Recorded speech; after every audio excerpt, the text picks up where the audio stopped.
ஆண்டவர் தலைகளை தாழ்த்தி கண்களை மூடி ஜெபம் செய்வோம். எங்களை அதிகமாக நேசிக்கிற எங்கள் அன்பின் பரலோக பிதாவே, ஆசீர்வதிக்கப்பட்ட அந்த நல்ல நாள் காலை வேளைக்காக உம்முடைய நாமத்தை நன்றியோடு நாங்கள் ஸ்தோத்திரிக்கிறோம். கர்த்தருடைய பெரிதான கிருபையும் இரக்கமும் எங்கள் மேல் பூர்ணமாய் விளங்கும்படி எங்களுடைய சகல பிரயாசங்களையும் ஆண்டவரே உம்முடைய நாமத்தினாலே உம்முடைய கரங்களுக்குள் நாங்கள் தாழ்த்தி ஒப்புக் கொடுக்கிறோம். நீர் எங்களோடு கூட இருந்து இயங்குகிறது. இனி வரக்கூடிய ஒவ்வொரு வேளையிலும் நாங்கள் பிரத்யட்சமாய் கண்டு உணர்ந்து உம் நாமத்தை மகிமைப்படுத்த நீர் கிருபை தந்து ஆசீர்வதிக்க வேண்டும் என்று நாங்கள் வேண்டிக் கொள்கிறோம். நாங்கள் செய்யும் எல்லா பிரயாசங்களையும் கர்த்தருடைய கரங்களுக்குள்ளாக நாங்கள் ஒப்புக் கொடுக்கிறோம்.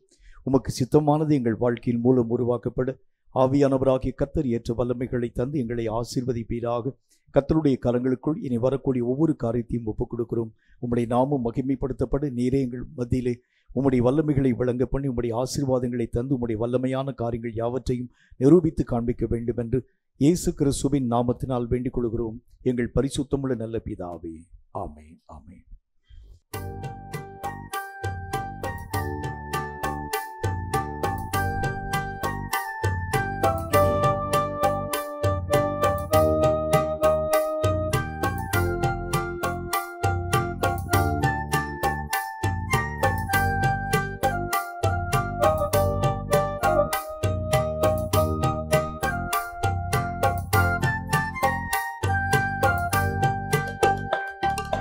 திரித்துவ தேவா ஸ்தோத்திரம், திரித்துவ தேவா ஸ்தோத்திரம். கிருபையால் என்னை நிறைத்தவா ஸ்தோத்திரம், கிருபையால் என்னை நிறைத்தவா ஸ்தோத்திரம். திரித்துவ தேவா ஸ்தோத்திரம், திரித்துவ தேவா ஸ்தோத்திரம்.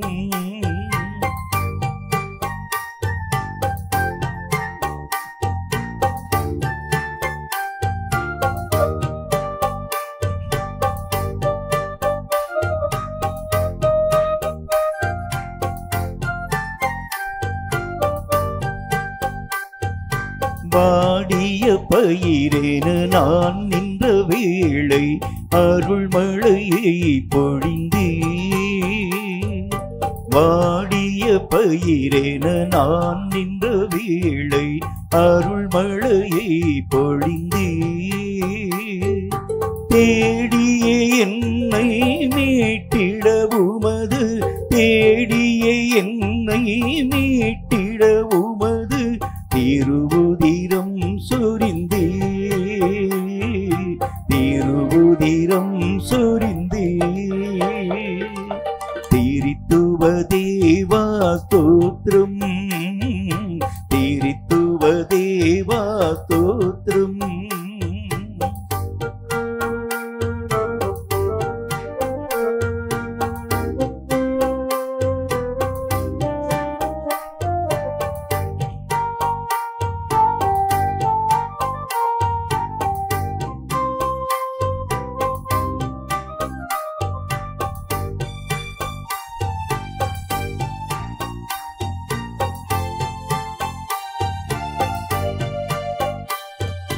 கருணையின் ஆழியின் ஆழத்தை கொண்ட நீர் கனிவுடன் என்னை அழைத்தே. கருணையில் ஆழியின் ஆழத்தை கொண்ட நீர் கனிவுடன் என்னை அழைத்தே. பணிவுடன் உமது மலரடி தொழுது, பணிவுடன் உமது மலரடி தொழுது படைக்கின்றேன் ஸ்தோத்திரம், படைக்கின்றேன் ஸ்தோத்திரம். திரித்துவ தேவா ஸ்தோத்திரம், திரித்துவ தேவா ஸ்தோத்திரம்.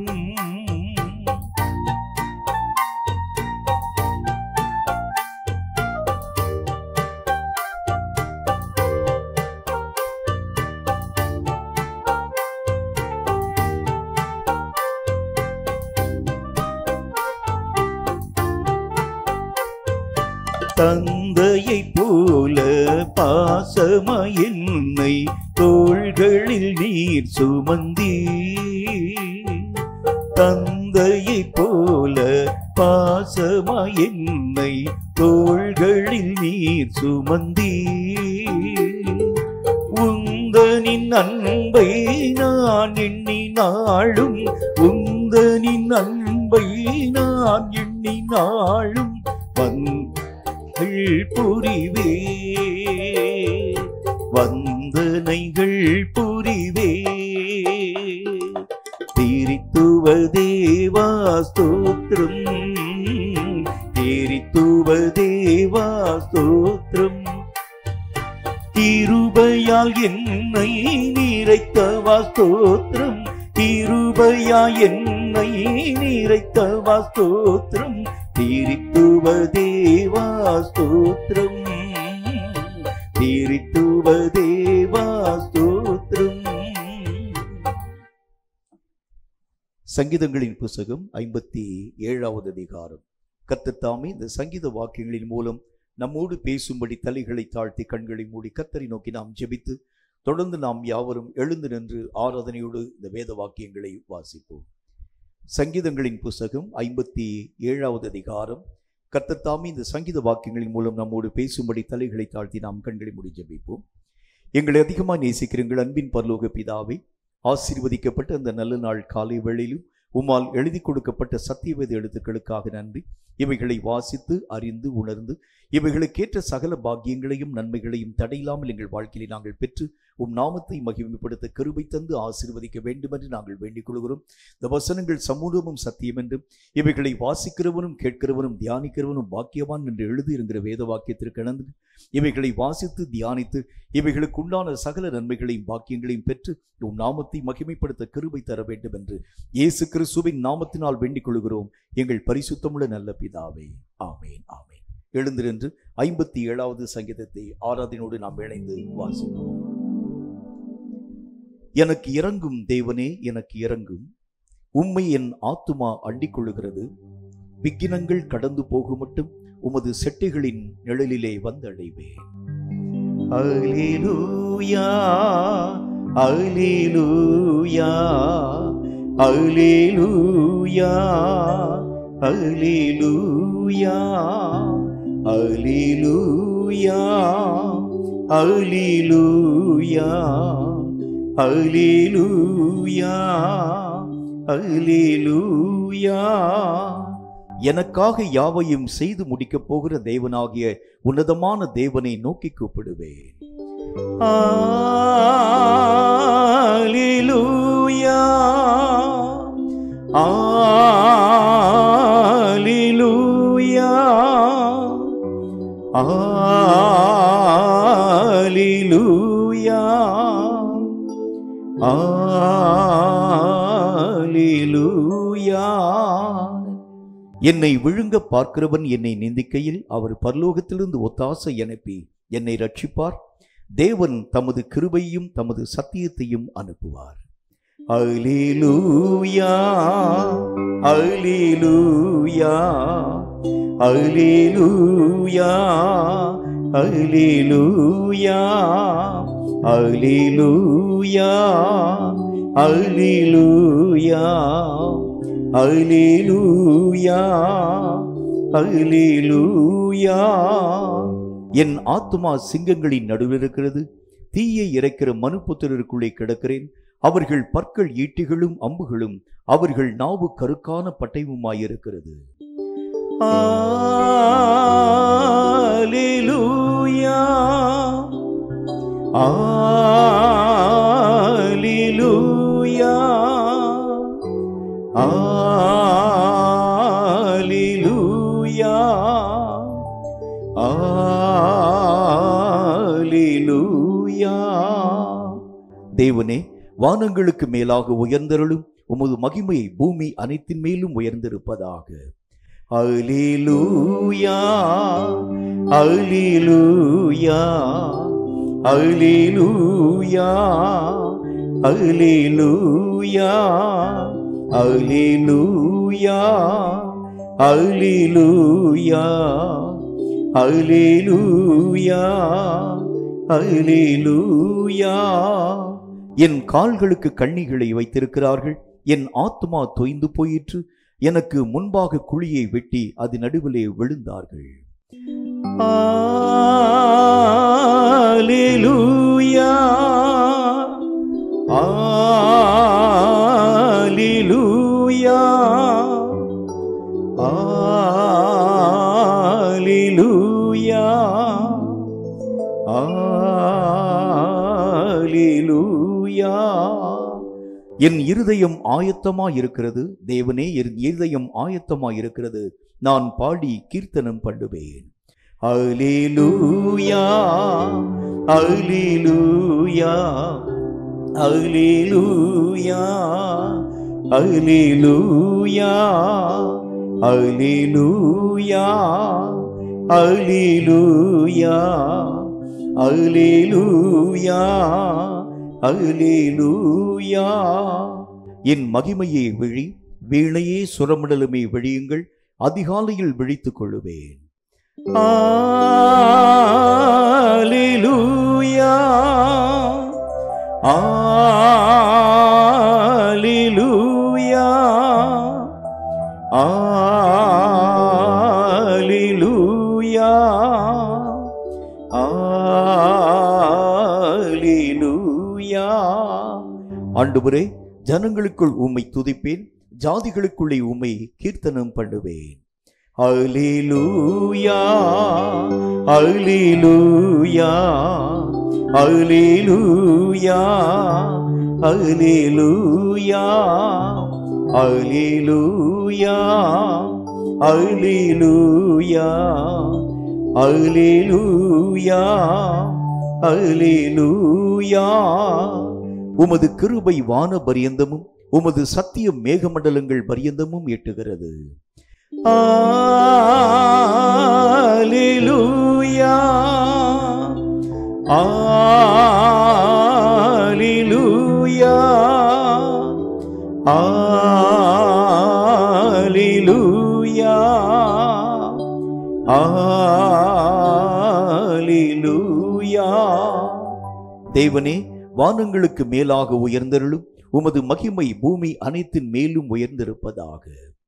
அல்லேலூயா அல்லேலூயா அல்லேலூயா அல்லேலூயா அல்லேலூயா அல்லேலூயா அல்லேலூயா அல்லேலூயா. உன்னதத்தின் ஆவியே உந்தன் பக்தர் உள்ளத்தில் ஊற்ற வேண்டும் இந்த நாளிலே, உலகமெங்கும் சாட்சி நாங்களே. உன்னதத்தின் ஆவியே உந்தன் பக்தர் உள்ளத்தில் ஊற்ற வேண்டும் இந்த நாளிலே,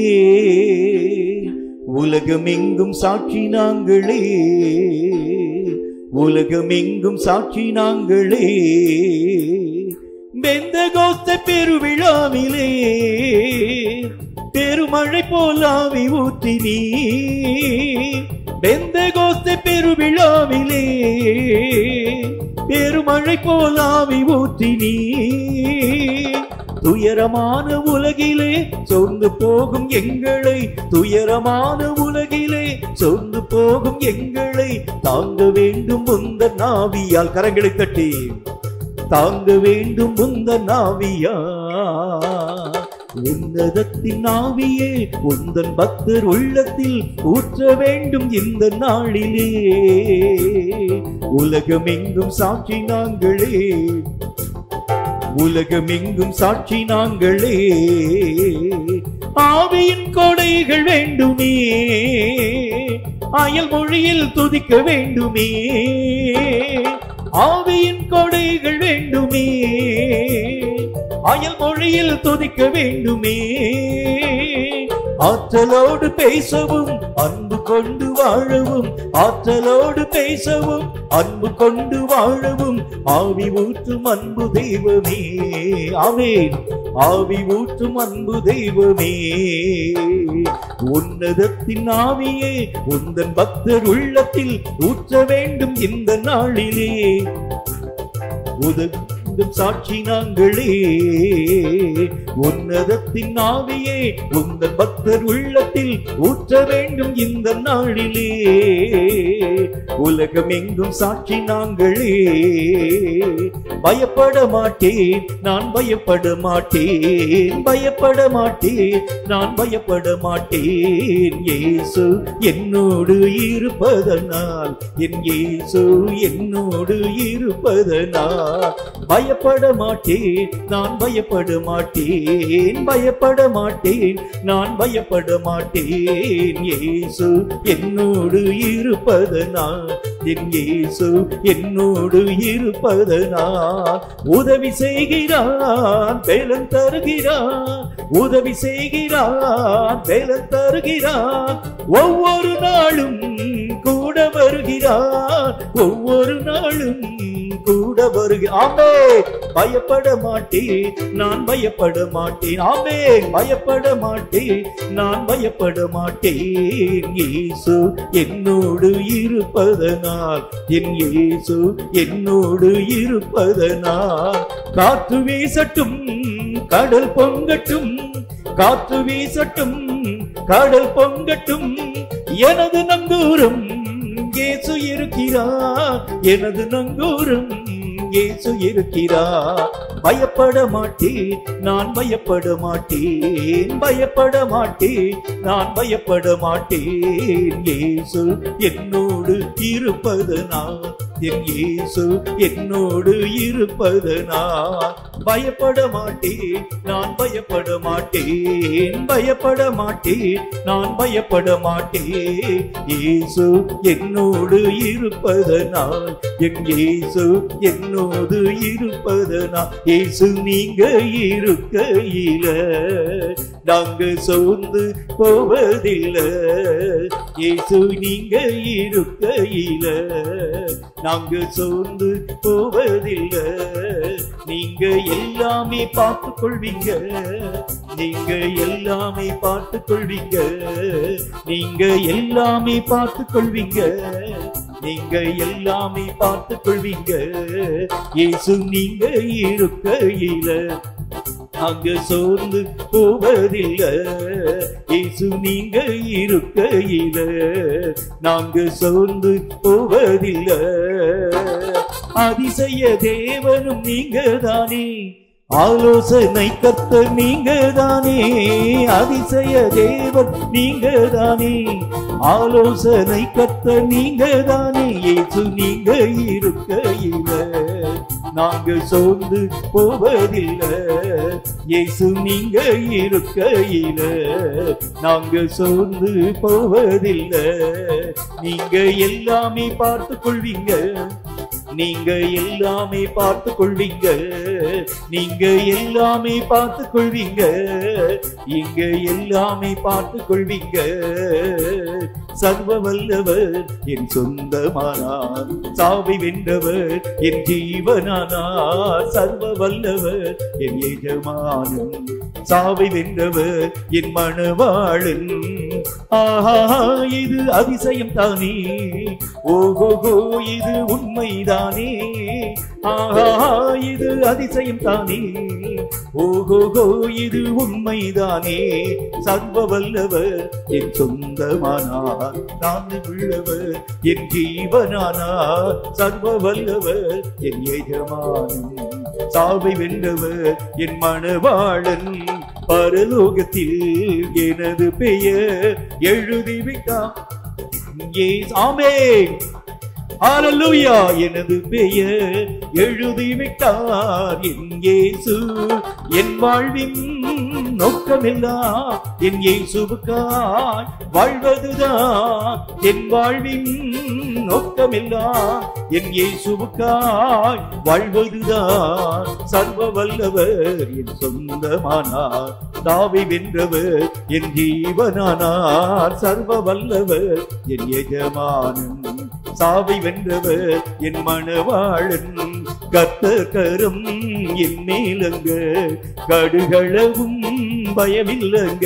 ஆமேன். கர்த்தர் கரம் என் மேலங்க, கடுகளவும் பயமில்லங்க. ஏந்திடுவார் என்னை தாங்கிடுவார், இறுதி வரை என்னை காத்திடுவார். ஏந்திடுவார் என்னை ஆமென் காத்திடுவார். கர்த்தர் கரம் என் மேலங்க, கடுகளவும் பயமில்லங்க. ஆமென். கர்த்தர் கரம் என் மேலங்க, கடுகளவும் பயமில்லங்க. கூடுமே எல்லாம் கூடுமே, உம்மாலே எல்லாம் கூட. ஆமென் ஆமென் ஆமென். கூடாதது ஒன்றுமில்லை. கரங்களை தட்டி கூடாதது ஒன்றுமில்லை. கூடுமே எல்லாம் கூடுமே, உம்மாலே எல்லாம் ஹல்லேலூயா. கூடாதது ஒன்றுமில்லை, உம்மால் கூடாதது ஒன்றுமில்லை. செங்கடல் உம்மை கண்டு ஓட்டம் பிடித்ததையா, செங்கடல் உம்மை கண்டு ஓட்டம் பிடித்ததையா. யோர்தான் உம்மை கண்டு, யோர்தான் உம்மை கண்டு பின்னோக்கி சென்றதையா, பின்னோக்கி சென்றதையா. ஆமென். கூடுமே எல்லாம் கூடுமே, உம்மாலே எல்லாம். ஹல்லேலூயா. கூடாதது ஒன்றுமில்லை, உம்மால் கூடாதது ஒன்றுமில்லை. கூடுமே எல்லாம் கூடுமே, உம்மாலே எல்லாம் கூட. ஆமென் ஆமென் ஆமென். கூடாதது ஒன்றுமில்லை, உம்மால் கூடாதது ஒன்றுமில்லை. கடல் மீது நடந்தீரையா, கடும் புயல் அடுக்கினீரே. கடல் மீது நடந்தீரையா, கடும் புயல் அடுக்கினீரே. சாத்தானை ஒடுக்கினீரே, சாத்தானை ஒடுக்கினீரே. சர்வ வல்லவரே, சர்வ வல்லவர். ஆமென். கூடுமே எல்லாம் கூடுமே, உம்மாலே எல்லாம் கூட. ஆமென் ஆமென் ஆமென். கூடாதது ஒன்றுமில்லை, உம்மால் கூடாதது ஒன்றுமில்லை. ஹல்லேலூயா. கூடுமே எல்லாம் கூடுமே, உம்மாலே எல்லாம் கூடும். கூடாதது ஒன்றுமில்லை, உம்மால் கூடாதது ஒன்றுமில்லை. கூடுமே எல்லாம் கூடுமே, உம்மாலே எல்லாம் கூடும். கூடாதது ஒன்றுமில்லை, உம்மால் கூடாதது ஒன்றுமில்லை. கூடுமே எல்லாம் கூடுமே, உம்மாலே எல்லாம் கூடும். கூடாதது ஒன்றுமில்லை, உம்மால் கூடாதது ஒன்றுமில்லை. கூடுமே எல்லாம் கூடுமே, உம்மாலே எல்லாமே நாமே. கூடாதது ஒன்றுமில்லை, உம்மால் கூடாதது ஒன்றுமில்லை. உம்மோடு இருப்பதுதான் என் உள்ளத்தின் வாஞ்சையா, உம் சித்தம் செய்வதுதான் என் இதயத்தின் ஏக்கமையா. உம்மோடு இருப்பதுதான் என் உள்ளத்தின் வாஞ்சையா, உம் சித்தம் செய்வதுதான் என் இதயத்தின் ஏக்கமையா.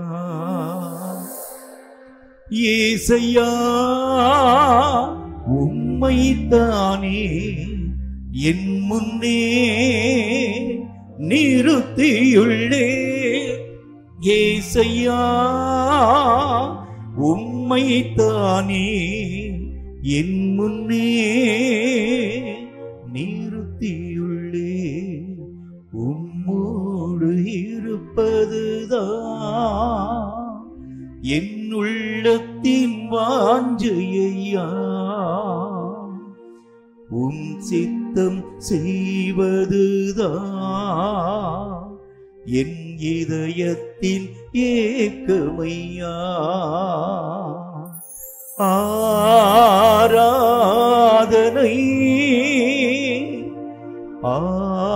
ஆராதனை ஆராதனை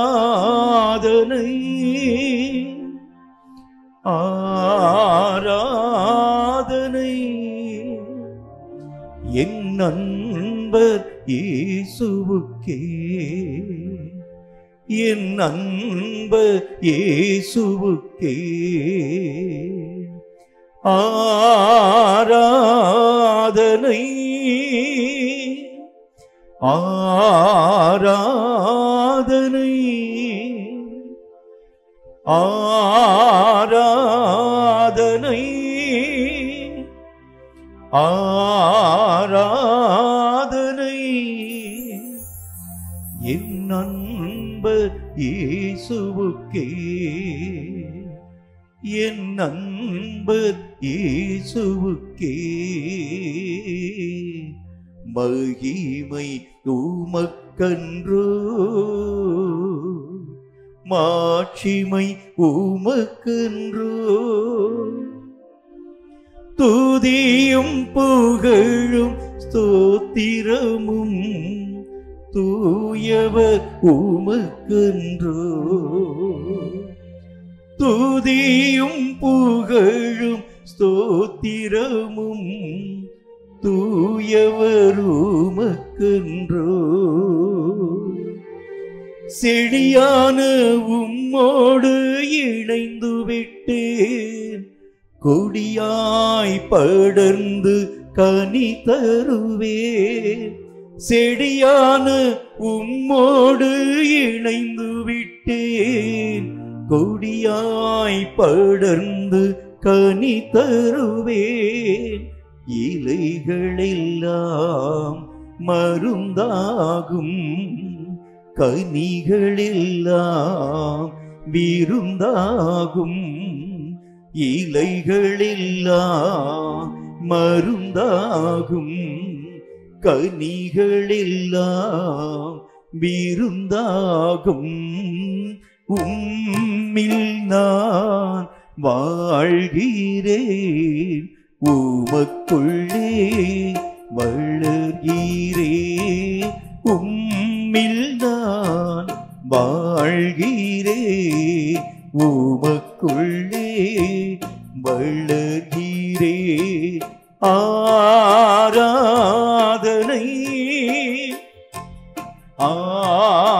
ஆராதனை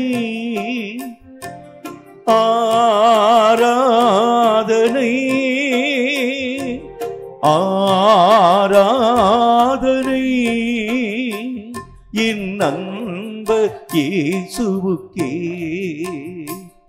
என் நண்பர் இயேசுவுக்கே அடித்தளம் இரட்சகர் இயேசுவின் மேல் அமைந்து உயரும் கட்டடம் நான். அடித்தளம் இரட்சகர் இயேசுவின் மேல் அமைந்து உயரும் கட்டடம் நான். பெருங்காற்று அசைப்பதில்லை, பெருமழையோ பிரிப்பதில்லை. பெருங்காற்று அசைப்பதில்லை, பெருமழையோ பிரிப்பதில்லை. உம்மில் நான் வாழ்கிறேன், உமக்குள்ளே வளர்கிறேன். உம்மில் நான் வாழ்கிறேன், குள்ளே வளர்கிறேன். ஆராதனை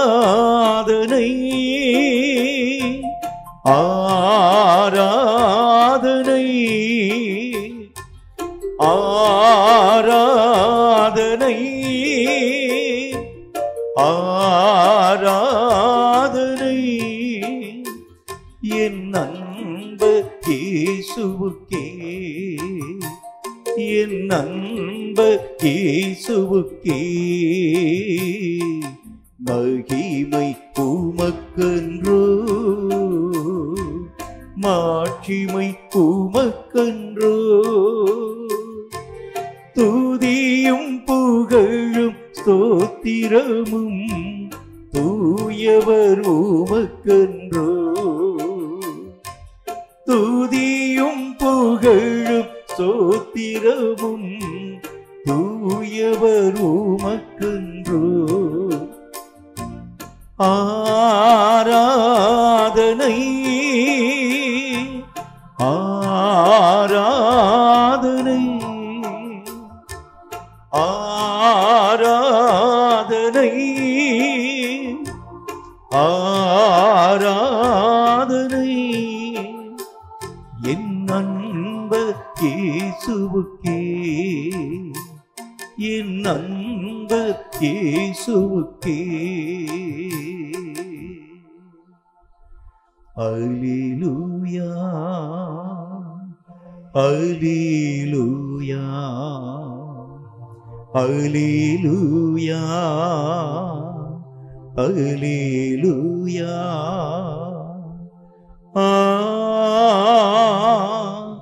அல்லேலூயா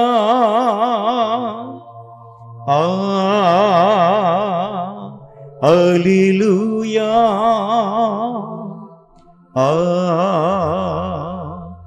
அல்லேலூயா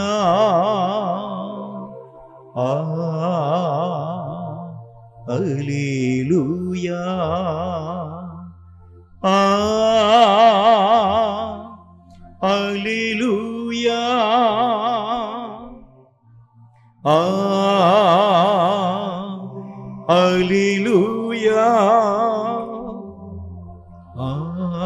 அல்லேலூயா அல்லேலூயா அல்லேலூயா அல்லேலூயா அல்லேலூயா அல்லேலூயா அல்லேலூயா அல்லேலூயா அல்லேலூயா அல்லேலூயா அல்லேலூயா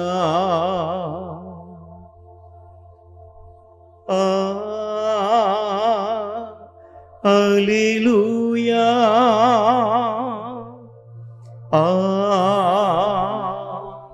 அல்லேலூயா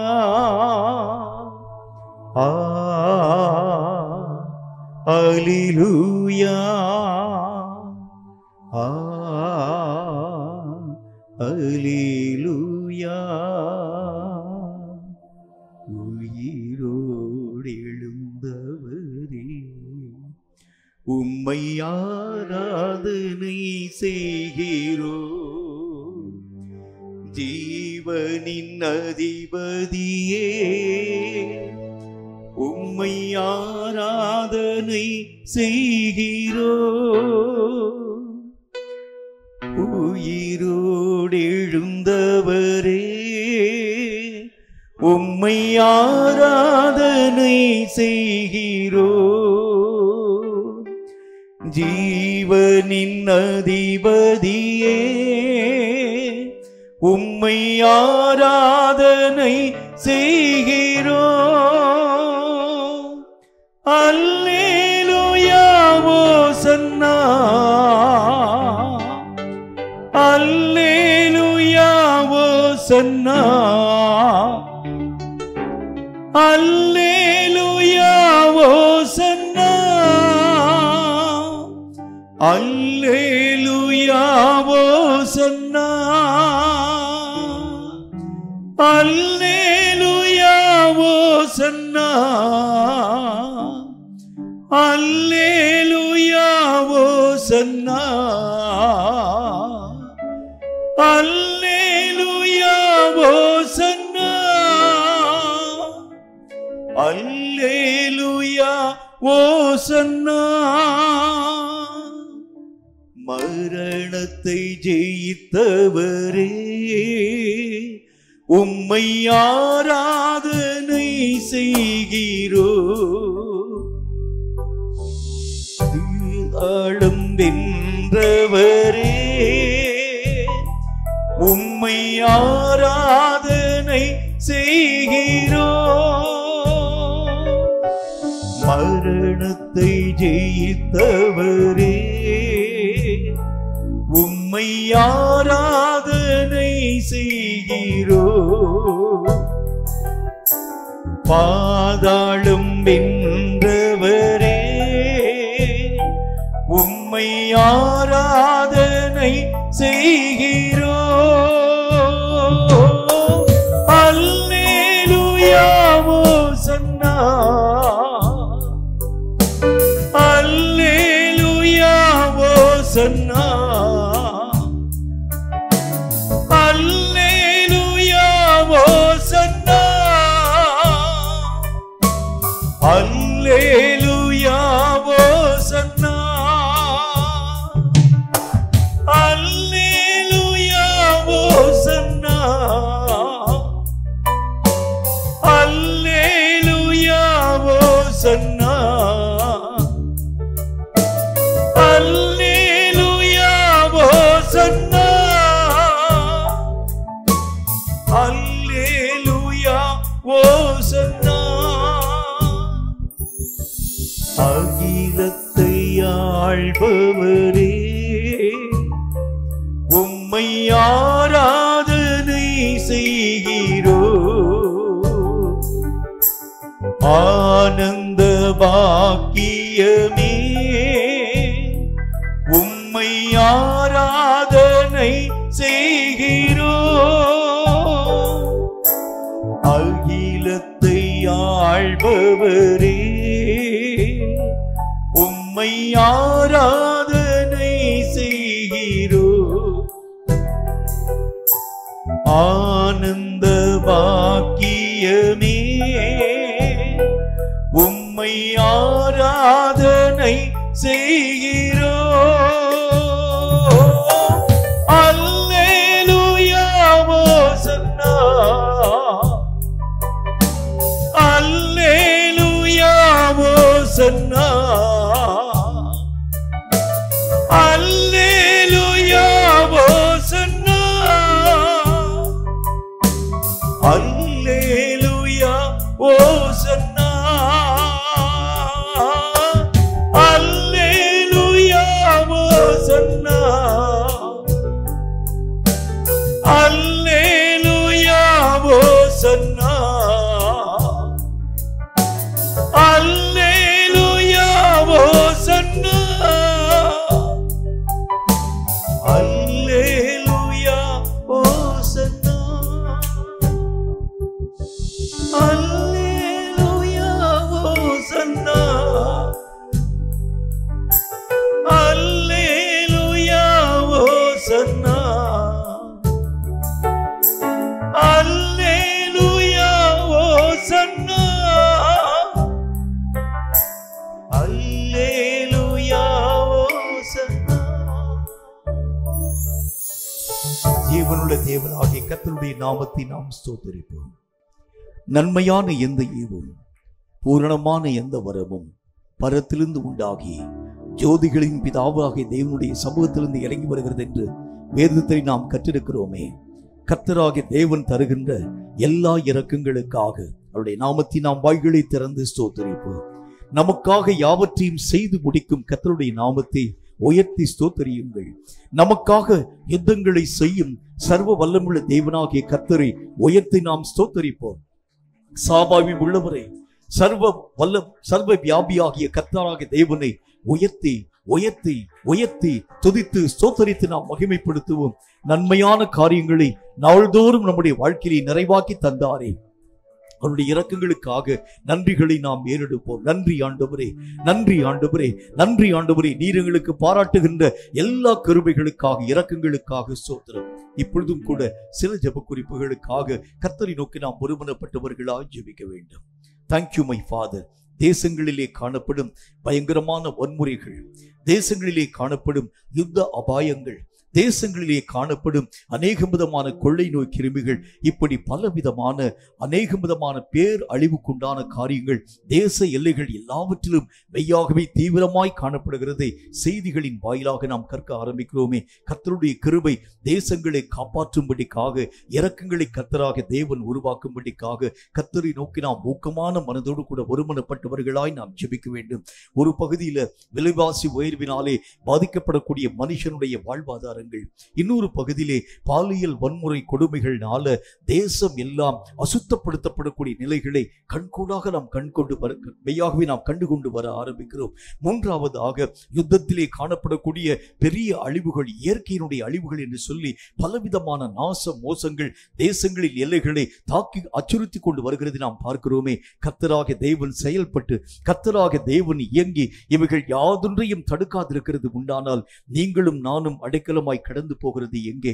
கர்த்தருடைய கிருபை இந்த காரியங்களிலே மெய்யாகவே தேசங்களுக்காக இரக்கங்களை கர்த்தராக தேவன் தரும்படிக்காக, தேசங்களுடைய பாதுகாப்புகளுக்காக, தேசங்களுடைய அச்சுறுத்தக்கூடிய சூழ்நிலைகளில் நின்று கர்த்தருடைய கரம் தேசங்களின் எல்லைகள் எல்லாவற்றையும் காப்பாற்றும்படிக்காக ஒருமனப்பட்டவர்களாய் நாம் ஊக்கமான மனதோடு கூட இந்த காரியங்களுக்காக நாம் இணைந்து ஜெபிக்க போகிறோம். நம்முடைய இந்திய நாடு மட்டுமல்ல, அகில உலகத்திலும் கூட இந்த அச்சுறுத்தக்கூடிய அபாயங்கள் எல்லா இடங்களிலும் காணப்படுகிறதாக செய்தி குறிப்புகள் நமக்கு சுட்டி காண்பிக்கிறது. கர்த்தர் தலையிட்டு இந்த உலகத்தினுடைய நிலைகளை பாதுகாக்காமல் போகிறது உண்டு. ஆனால் கர்த்தருடைய வேதத்தை நாம் வாசிக்கிறதை போல கர்த்தராகிய தேவன் நகரத்தை காவாராகில் காவல்காரருடைய பிரயாசங்கள் விருதா என்று நாம் பார்க்கிறோமே.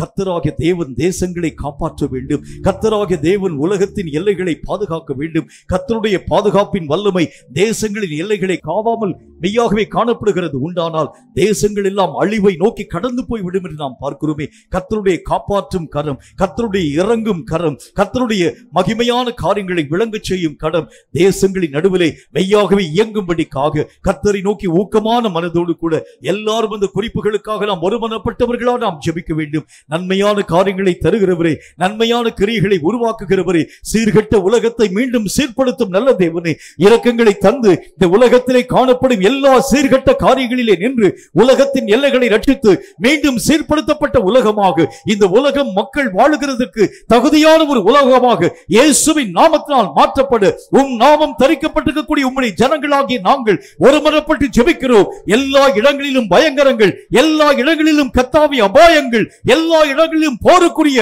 அநேக விதமான அச்சுறுத்தக்கூடிய காரியங்கள் என்று சொல்லி மக்களுடைய மனம் திகிலின் ஊடாக கடந்து போகிறத பார்க்கிறோமே. கர்த்தருடைய பாதுகாப்பு எங்கள் தேசங்களின் எல்லைகளை காப்பாற்றாமல் போகிறது உண்டானால் தேசங்களில் நாங்கள் செய்கின்ற பிரயாசங்கள் எல்லாம் வீணென்று நாங்கள் பார்க்கிறோமே. கர்த்தரின் இரக்கங்களை தாரும், கர்த்தர் இரக்கங்களை தாரும். எல்லாரும் வாய்களை திறந்து தேச பாதுகாப்புகளுக்காக ஒருமனப்பட்டவர்கள் நாம் ஊக்கமான மனதோடு கூட நம்ம ஜெபிக்கணும். நன்றி ஆண்டவரே, இறங்கும் இறங்கும் இறங்கும். நீர் உருவாக்கின இந்த உலகம், நீர் உருவாக்கின இந்த தேசம், இவைகளிலே எந்த அச்சுறுத்தக்கூடிய காரியங்களிலும் இனி மக்கள் எல்லைகளை அச்சுறுத்தாதபடிக்காக கர்த்தருடைய கரம் தேசங்களின் எல்லைகளை காப்பாற்ற வேண்டும் என்று உம் நாமம் தரிக்கப்பட்டிருக்கக்கூடிய உம்முடைய ஜனங்களாகிய நாங்கள் ஒருமனப்பட்டு ஜெபிக்கிறோம். எங்கள் ஜெபங்களை அங்கீகரியும், ஏற்றுக்கொள்ளும். அதற்கேற்ற மகிமைகளை கர்த்தரில் காணச் செய்ய வேண்டும் என்று இயேசு கிறிஸ்துவின் நாமத்தினால் ஜெபித்திருக்கிறோம் எங்கள் பரிசுத்தமுள்ள நல்ல பிதாவே. ஆண்டவராகிய இயேசு கிறிஸ்துவின் நாமத்தினாலே உங்கள் யாவருக்கும் அன்பின் வாழ்த்துக்களை நான் தெரிவித்துக் கொள்கின்றேன். கர்த்தருடைய கிருபையினாலும் அவருடைய பரிசுத்தமுள்ள இரக்கங்களினாலும் பலனளிக்கும் ஒரு வாழ்க்கை என்கிறதை பற்றி பல வாரங்கள் தொடர்ச்சியாக இந்த காரியங்களை நாம் தியானித்துக் கொண்டு வருகின்றோம். நீங்களும் நானும் பலன் கொடுக்கும்படிக்காகவே கர்த்தராகிய தேவனால் உருவாக்கப்பட்டவர்கள். பலன் கொடுக்கிறதுல ரெண்டு வகை உண்டு. ஒன்று சாதாரண வழியிலே பலன் கொடுக்கக்கூடிய ஒரு வாழ்க்கையினுடைய நிலை, இன்னொன்று மிகுதியான பலன்களை கொடுக்கக்கூடிய ஒரு தன்மை. ஆண்டவராகிய தேவன் எதற்காக நம்மை நாட்டி வைத்திருக்கிறார் என்றால் குறைந்த பலன்களை தரக்கூடிய ஒரு மக்களாய் அல்ல, மிகுதியான பலன்களை தரும்படிக்காகவே நீங்களும் நானும் உண்டாக்கப்பட்டோம். அவரவர்கள் தங்கள் தங்கள் ஓட்டத்தில் ஓடி இருக்கக்கூடிய அந்த காலங்களை நாம் நினைவு கூற ஆரம்பிக்கிறது உண்டானால் சில ஜனங்கள் பலன்களே இல்லாமல் அந்த ஓட்டத்தை ஓடி முடிக்க ஆரம்பிச்சாங்க. சில ஜனங்கள் குறைந்த பலன்களை தரக்கூடியவர்களாய் ஓட்டத்தை ஓடி முடிக்க ஆரம்பிச்சாங்க. சில ஜனங்கள் தான் மிகுதியான பலன்களை தரக்கூடிய மக்களாக அப்போஸ்தலனாகிய பரிசுத்த பவுல் தன்னுடைய நிருபத்தை எழுதும்பொழுது சொல்லுகின்றார், நல்ல போராட்டத்தை போராடினேன், ஓட்டத்தை முடித்தேன், என்னுடைய விசுவாசத்தை நான் காத்துக்கொண்டேன், இது முதற்கொண்டு நீதியின் கிரீடம் எனக்காக வைக்கப்பட்டிருக்கிறது சொல்றாரு. மேன்மையான பங்குகளை பெறக்கூடிய ஒரு வழிக்குத்தான் தேவன் உங்களையும் என்னையும் அழைத்தார். இந்த மேன்மையான காரியங்களை பெறாமல் பல ஜனங்கள் பாதி வழியிலே கடந்து போன மக்கள் அநேகம் பேர் உண்டு. அநேகம் ஜனங்கள் தங்களுடைய வாழ்க்கையிலே ஒரு குறைவான பலன்களை பெறக்கூடிய அளவிற்காக சிம்சோன் தன்னுடைய வாழ்க்கையினுடைய இறுதி காலத்தில் அவனுடைய முடிவு எப்படியாய் காணப்பட ஆரம்பித்தது அப்படின்னா, கடைசியில் எல்லா மக்களுக்கு முன்பதாக தேவனுக்கு விரோதமான பாவங்கள் யாவற்றையும் செய்து மீண்டும் அந்த பெலிஸ்திய ஜனங்களால் அவன் மெய்யாகவே கட்டப்பட்டவனாக, பெலிஸ்தியர்களுக்கு முன்பதாக சிறைப்பிடிக்கப்பட்டவனாக, மாவாட்டக்கூடியவனாக, மட்டுமல்லாமல் வேடிக்கை பொருளாக காண்பிக்கப்படக்கூடிய அந்த நிலைகளின் ஊடாக கடந்து போகக்கூடிய சூழ்நிலைகளிலே அவருடைய நிலைகள் காணப்பட ஆரம்பிச்சிருச்சு. கடைசி நேரம் எல்லா பெலிஸ்திய ஜனங்கள் அத்தனை விதமான மக்கள் சூழ்ந்திருக்க ஆரம்பிக்கிறாங்க. கர்த்தராகிய தேவனை நோக்கி இந்த இஸ்ரவேல் மனிதனாக காணப்படக்கூடிய சிம்சோன் ஜெபிக்கின்றார். ஆண்டவரே, இந்த ஒரு முறை என்னை நினைவிலே கொண்டு மீண்டும் அந்த இழந்து போன வல்லமையை நான் என்னுடைய வாழ்க்கையிலே பெற்றுக்கொள்ள கிருபையை தாரும். கர்த்தருடைய வசனத்தை நம்ம வந்து வாசிக்கிறோம். அவனுடைய அந்த பலத்தை ஆண்டவராகிய தேவன் திரும்ப அவனுடைய வாழ்க்கையிலே தந்து ஒரே தீர்வையாக அநேக விதமான பெலிஸ்தியர்களை அழிக்கக்கூடிய வழிமுறைகளை கர்த்தருடைய நாமத்தினாலே அவன் பெற்றுக்கொண்டான். அவன் அந்த பலனை முழுமையாக தன்னுடைய வாழ்க்கையிலே கர்த்தருக்கு முன்பதாக ஆசரித்தானான்னு கேட்டால் இல்லை. பலன்கள் எல்லாவற்றையும் இழந்து போய் கடைசி ஒரு சொற்ப பலத்தோடு கூட அந்த ஓட்டத்தை முடிச்சிட்டார். நம்முடைய வாழ்க்கையிலும் கூட மிகுதியான பலன்களை தரக்கூடிய அளவிற்கு நம்முடைய ஓட்டத்தை நாம் நிறைவு செய்ய ஆரம்பித்தால் மட்டும்தான் தேவனாகிய கர்த்தரால் கனத்திற்கும் மகிமைக்கும் பாத்திரமுள்ள ஒரு மக்களாக விளங்க முடியும். எதற்காக நான் பிடிக்கப்பட்டேன்? பவுல் சொல்கின்றார், அதை நான் பிடித்துக்கொள்ள ஆசையாய் நான் ஓட வேண்டியது அவசியம். எதை ஆண்டவராகிய தேவன் எனக்கென்று முன் வைத்திருக்கிறாரோ அதை நான் முதல் காரியம் விளங்கி கொண்டு அவைகளை நான் தொடரும்படிக்காக ஆசையாய் நான் பின்தொடர வேண்டியது அவசியம். இந்த அழைப்புக்கு இணங்க ஓடி இருக்கக்கூடிய சில ஜனங்கள் தான் தேவனாகிய கர்த்தருக்குள் தன்னுடைய ஓட்டத்தை முழுமையுமாக ஓடி முடிக்க ஆரம்பிச்சார். தேவன் எதிர்பார்க்கக்கூடிய அளவிற்கான விளைச்சல்களை தந்து ஆண்டவருடைய நாமத்தினாலே பலவிதமான காரியங்களிலும் தங்களுடைய வாழ்க்கையிலே தேவன் தந்த ஒரு விஷயத்தையும் இழந்து போகாமல் முழுமையுமாய் நிறைவாக்கி முடித்திருக்கக்கூடிய எத்தனையோ விதமான மக்களுக்கு பதில் சில ஜனங்களை உங்களாலும் என்னாலும் பார்க்க முடியும். இப்போ நம்முடைய வாழ்க்கையும் ஒரு முடிவை நோக்கி கடந்து போகக்கூடிய ஒரு வாழ்க்கை தான். இந்த உலகத்திலே பிறந்த எல்லா மனிதர்களும் தங்களுடைய வாழ்க்கையை ஒரு நாளிலே முடித்துத்தான் தீர வேண்டியது அவசியம். எப்படி நான் முடிக்கப் போகிறேன், எதை நோக்கி என்னுடைய பயணத்தை நான் மெய்யாகவே ஆசரிக்கப் போகிறேன், இதுதான் நமக்கு தேவன் வைத்திருக்கக்கூடிய ஒரு டாஸ்க். இவைகளை நாம் மெய்யாகவே சரியான விதத்தில் விளங்கி கொண்டு சரியான முடிவின் ஊடாக கடந்து போகிறது உண்டானால் அதற்கேற்ற முழு பலன்களை தேவராஜ்யத்திலே பெற்றுக்கொள்ள முடியும் என்கிறதில் தடை ஒன்றுமே இல்லை. இந்த உலகத்தில் ஒருவேளை செல்வாக்கு நிறைந்த ஒரு வாழ்க்கை வாழலாம், புகழ் நிறைந்த ஒரு வாழ்க்கை வாழலாம், அல்லது இந்த உலகத்திலே எல்லா மக்களாலும் மதிக்கப்படக்கூடிய ஒரு வாழ்க்கை வாழ ஆரம்பிக்கலாம். ஆனால் ஒரே ஒரு விஷயத்தை நீங்கள் விளங்கிக்கோங்க, இந்த உலகத்திலே காணப்படும் மக்களால் நீங்கள் அறியப்படுகிறதை பார்க்கலும் முக்கியமான காரியம் என்னென்றால் பரலோகம் உங்களை அறியணும். உங்கள் பேரை சொல்லி உங்களை அழைக்கணும். உங்களை நீங்கள் யாருன்னு சொல்லி பரலோகத்தில் இருக்கக்கூடிய எல்லா ஜனங்களும் அறியக்கூடிய அளவிற்கு உங்கள் வாழ்க்கையினுடைய நிலைகள் காணப்பட ஆரம்பித்தால்தான் முழு மகிமையை பெறும் மக்களாக நாம் விளங்க முடியும். இந்த உலகத்தில் நிறைய காரியங்களுக்காக நம்ம பிரயாசப்படுறோம். என்னுடைய பெயரை, என்னுடைய புகழை, என்னுடைய பெருமையை, என்னுடைய அந்தஸ்தை, என்னுடைய சம்பாத்தியத்தை பெருக்கும்படி நிறைய விதமான காரியத்தின் ஊடாக நான் கடந்து போகிறேன். என்றாலும் கூட நான் இந்த உலகத்திலே மேன்மைப்படுத்தப்பட ஆரம்பித்தாலும் பரலோகம் ஒருவேளை என்னை அறியாது இருக்கிறது உண்டானால் எனக்கு ஐயோ. அதுதான் ஆண்டவருடைய வேத வசனத்தில் நம்ம வாசிக்கிறோம். பரலோகத்தில் இந்த உலகத்திலே காணப்படும் எந்த விஷயத்தையும் வைத்துக்கொண்டு பரலோகத்திலே ஒரு பொருளை கூட நகர்த்த நம்மால் முடிகிறது இல்லை. ஒரே ஒரு வார்த்தையை சொல்லிட்டு செய்தியின் மூடாக உங்களை நான் அழைத்து கொண்டு போக ஆசைப்படுகின்றேன். ஆண்டவருடைய நாமத்தினாலே, அதாவது இந்த ஒரு ஐஸ்வர்யவான் ஒருவன் இருக்கின்றான். அவனுடைய வீட்டு வாசல்ல லாசர் என்கின்ற மனிதன் உட்கார்ந்து இருக்கின்றான். இந்த மேஜையின் மேலிருந்து விழக்கூடிய துணிக்கைகளினாலே தன்னுடைய வயிற்று பசியை ஆற்றும்படிக்கு அவன் ரொம்ப ஆசையை காணப்பட ஆரம்பித்தான். இந்த துணிக்கைகளை கூட அந்த மனுஷனுக்கு கொடுக்கக்கூடியவர்கள் யாருமே கிடையாது. இப்படிப்பட்ட நிலைகளிலே 2 பேரும் மரித்து போனாங்க. மரித்து போகக்கூடிய நேரத்தில் லாசரு கொண்டு போய் ஆபிரகாமுடைய மடியிலே கொண்டு போய் அமர்த்தி வைக்கப்பட்டான். இந்த ஐஸ்வர்யவானும் மரணத்தின் ஊடாக கடந்து போனான். நரக ஆக்கினிலே கடந்து போகக்கூடிய ஒரு மனிதனாக ஆபிரகாமுடைய மடியிலே காணப்படக்கூடிய லாசருவை கண்ட மாத்திரத்தில் இந்த ஐஸ்வர்யனுடைய மனம் மெய்யாகவே பற்றி எரிய ஆரம்பித்தது. ஐஸ்வர்யவான் அந்த ஆபிரகாமை பார்த்து சொல்லுகின்றான், ஐயா தகப்பனே, எங்களுக்கெல்லாம் எல்லா விதமான காரியங்களையும் செய்யக்கூடிய எங்களுடைய நல்ல தகப்பனே, இந்த உங்களுடைய மடியிலே அமர்ந்திருக்கக்கூடிய லாசருடைய கரங்களிலே கொஞ்சோண்டு தண்ணீரை என்னுடைய வாய்க்கு தரும்படிக்காக நீர் அவனை அனுப்ப வேண்டும். பரலோகம் அவனுக்கு செவி கொடுக்கல. அந்த காரியங்களை பற்றி அவன் பேசியிருக்கக்கூடிய எந்த விதமான வார்த்தையும் பரலோகம் ஏற்றுக்கொள்ள. மீண்டும் அவன் ஆபிரகாமை பார்த்து சொல்லுகின்றான், இந்த லாசருவை என்னுடைய உற்றார் உறவின மக்களுக்கு மத்தியிலே அனுமதித்து அவர்களும் இந்த மாதிரி நரகத்திற்குள்ளாக வரவிடாத அளவிற்கு இவனை நீர் அவர்கள் மத்தியிலே அனுமதிக்க வேண்டும். பரலோகம் அவன் சொல்லக்கூடிய வார்த்தைகளை ஏற்றுக்கொள்ளல. காரணம் என்னென்றால், பரலோகம் உங்களை அறியாதிருக்கக்கூடிய வரைக்கும் நீங்கள் பேசும் ஒரு வார்த்தையும் பரலோகத்திலே ஏற்றுக்கொள்ளப்படுகிறது இல்லை. நீங்கள் பரலோகத்தினால் அறியப்பட வேண்டும் என்றால் பரலோகத்துக்குரிய தன்மைகளை நான் இந்த உலகத்திலே சேகரிக்கணும். மிகுதியான பலன்களுக்குரிய வாழ்க்கை நான் வாழ ஆரம்பித்தால்தான் பரலோகம் என்னை அறியக்கூடியதாக, பரலோகத்திலே என்னை ஏற்றுக்கொள்வார் உருவாக்கப்படக்கூடிய அளவிற்காக என் நிலைகள் தேவனாகிய கர்த்தரால் அங்கீகரிக்கப்படக்கூடியதாக விளங்க முடியும் என்று கர்த்தருடைய வசனத்தில் வாசிக்க முடியும். வசனத்தை வாசிக்கிறீங்க. 2 யோவானின் புஸ்தகத்தில் 8வது வசனம் இந்த வார்த்தையை நமக்கு சொல்கிறது. 2 யோவான் 8வது வசனத்தை வாசிக்கிறேன். உங்கள் செய்கைகளின் பலனை இழந்து போகாமல் பூரண பலனை பெறும்படிக்கு எச்சரிக்கையாயிருங்கள். நமக்கு ஒவ்வொரு மனிதனுக்கும் செயல்களுக்குரிய பலன்கள் உண்டு. ஆனால் கர்த்தர் எதை நம்முடைய வாழ்க்கையிலே விருப்பப்படுகிறார் அப்படின்னா, செயல்களுக்குரிய பலன்களோடு கூட அல்லாமல் மிகுதியான பலன்களை, பூர்ணமான பலன்களை நான் என்னுடைய வாழ்க்கையிலே பெற்றுக்கொள்ள வேண்டியது அவசியம். ஒவ்வொரு மனிதனுக்கும் மிகுந்த பலன்களை தரக்கூடிய பல வழிகளை கர்த்தராகிய தேவன் வைத்திருக்கின்றார். இந்த வழிகளை அவன் சரியாய் தன்னுடைய வாழ்க்கையிலே விளங்கி கொண்டு அந்த வழிகளின் ஊடாக கடந்து போக ஆரம்பிக்கிறது உண்டானால், அவன் செய்யும் ஒவ்வொரு சின்ன வேலைக்கும் மிகுந்த பலன்கள் பரலோகத்திலே உருவாக்கப்பட ஆரம்பிக்கிறத பார்க்க முடியும். ஒரு சின்ன ஒரே ஒரு காரியத்தை தான் அவன் செஞ்சிருப்பான், பரலோகத்திலே மிகுந்த மகிழ்வு உருவாக்கப்பட ஆரம்பிக்கிறத பார்க்க முடியும். அப்ப அதற்குரிய பலவிதமான மார்க்கங்களை பற்றி தான் நம்முடைய தியானத்தின் வழியாக நாம் கற்றுக்கொண்டு வருகிறோம். இன்னைக்கு ஒரு நல்ல ஒரு காரியத்தை பற்றி உங்களோடு கூட நான் பேச ஆசைப்படுகிறேன். கொஞ்சம் ஆழமாக கவனிங்க.